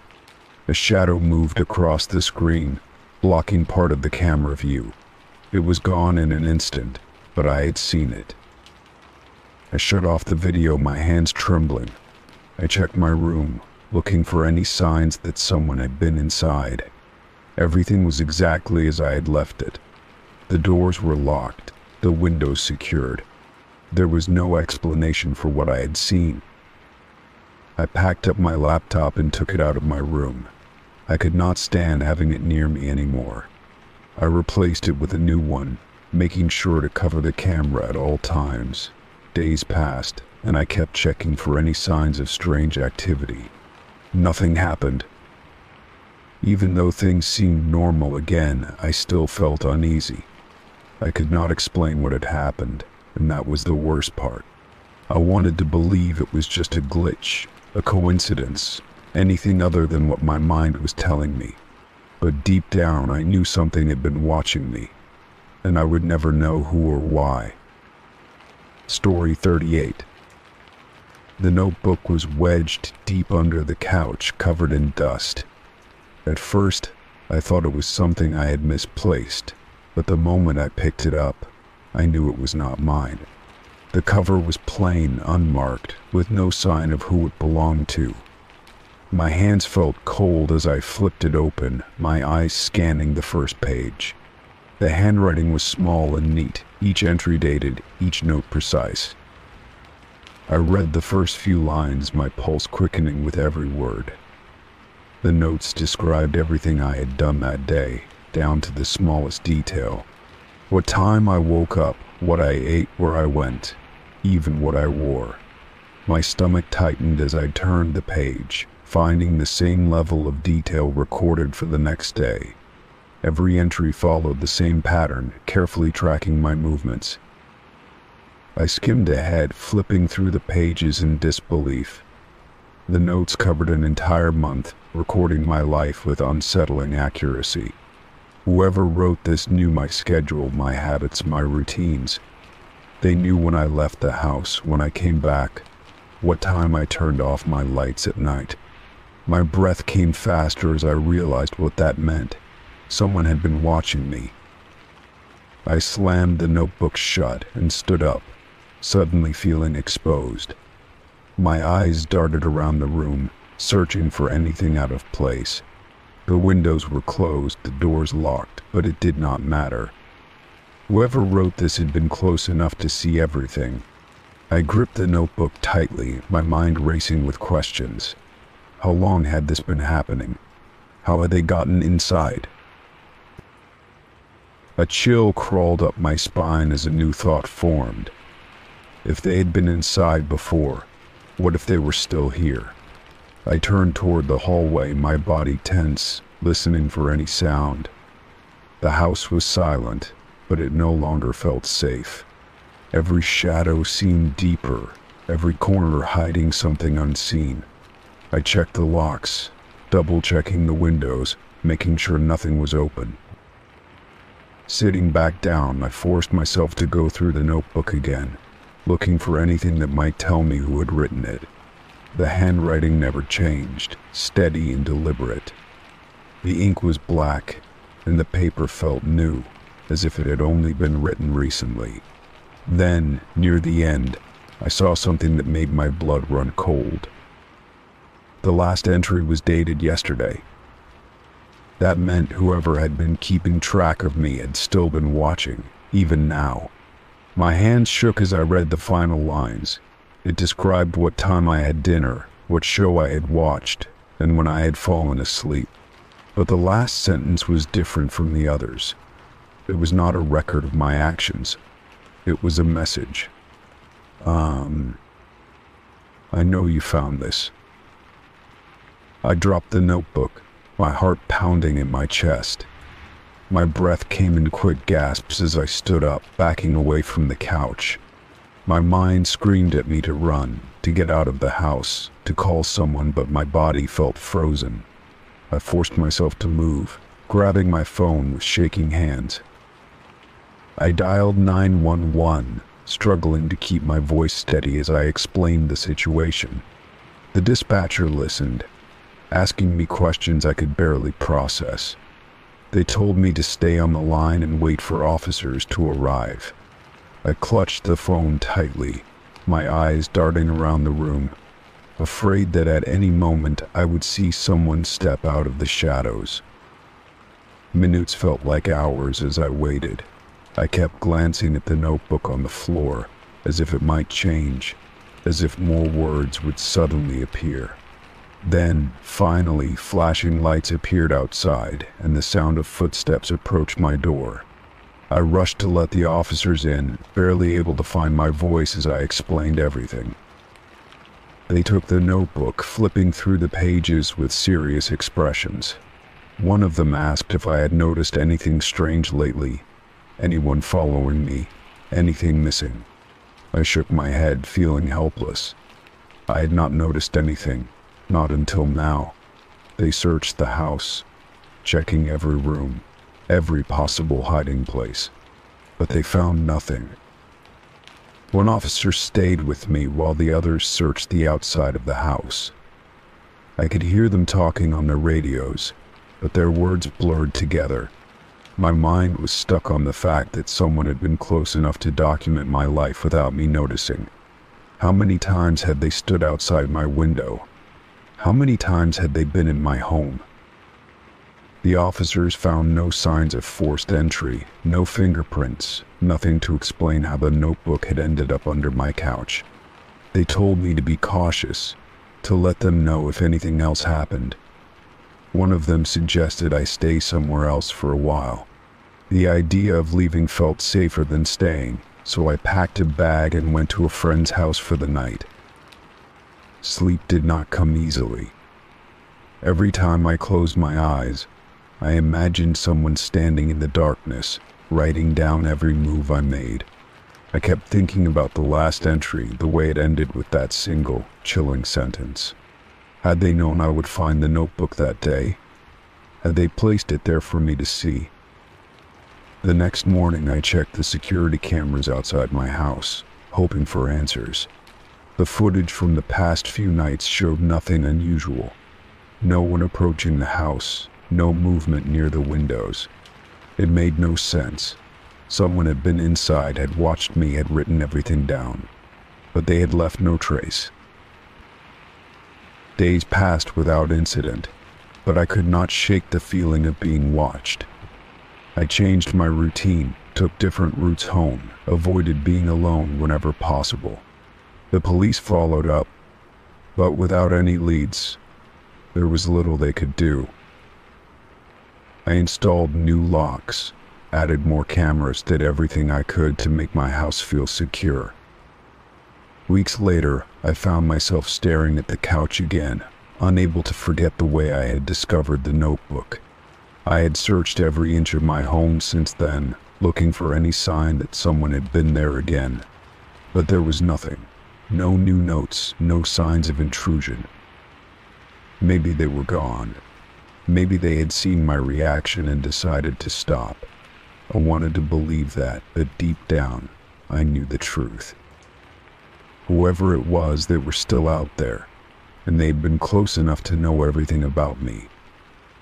Story 39.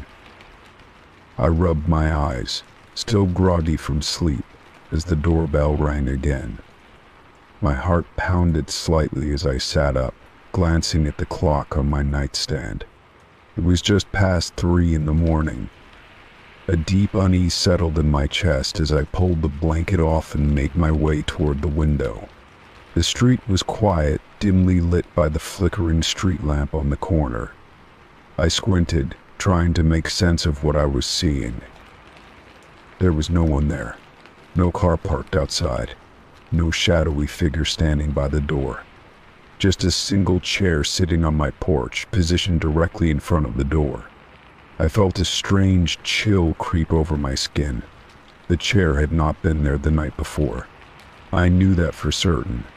I had locked the door, checked the porch, and turned off the lights before heading to bed. Someone had placed it there while I was sleeping.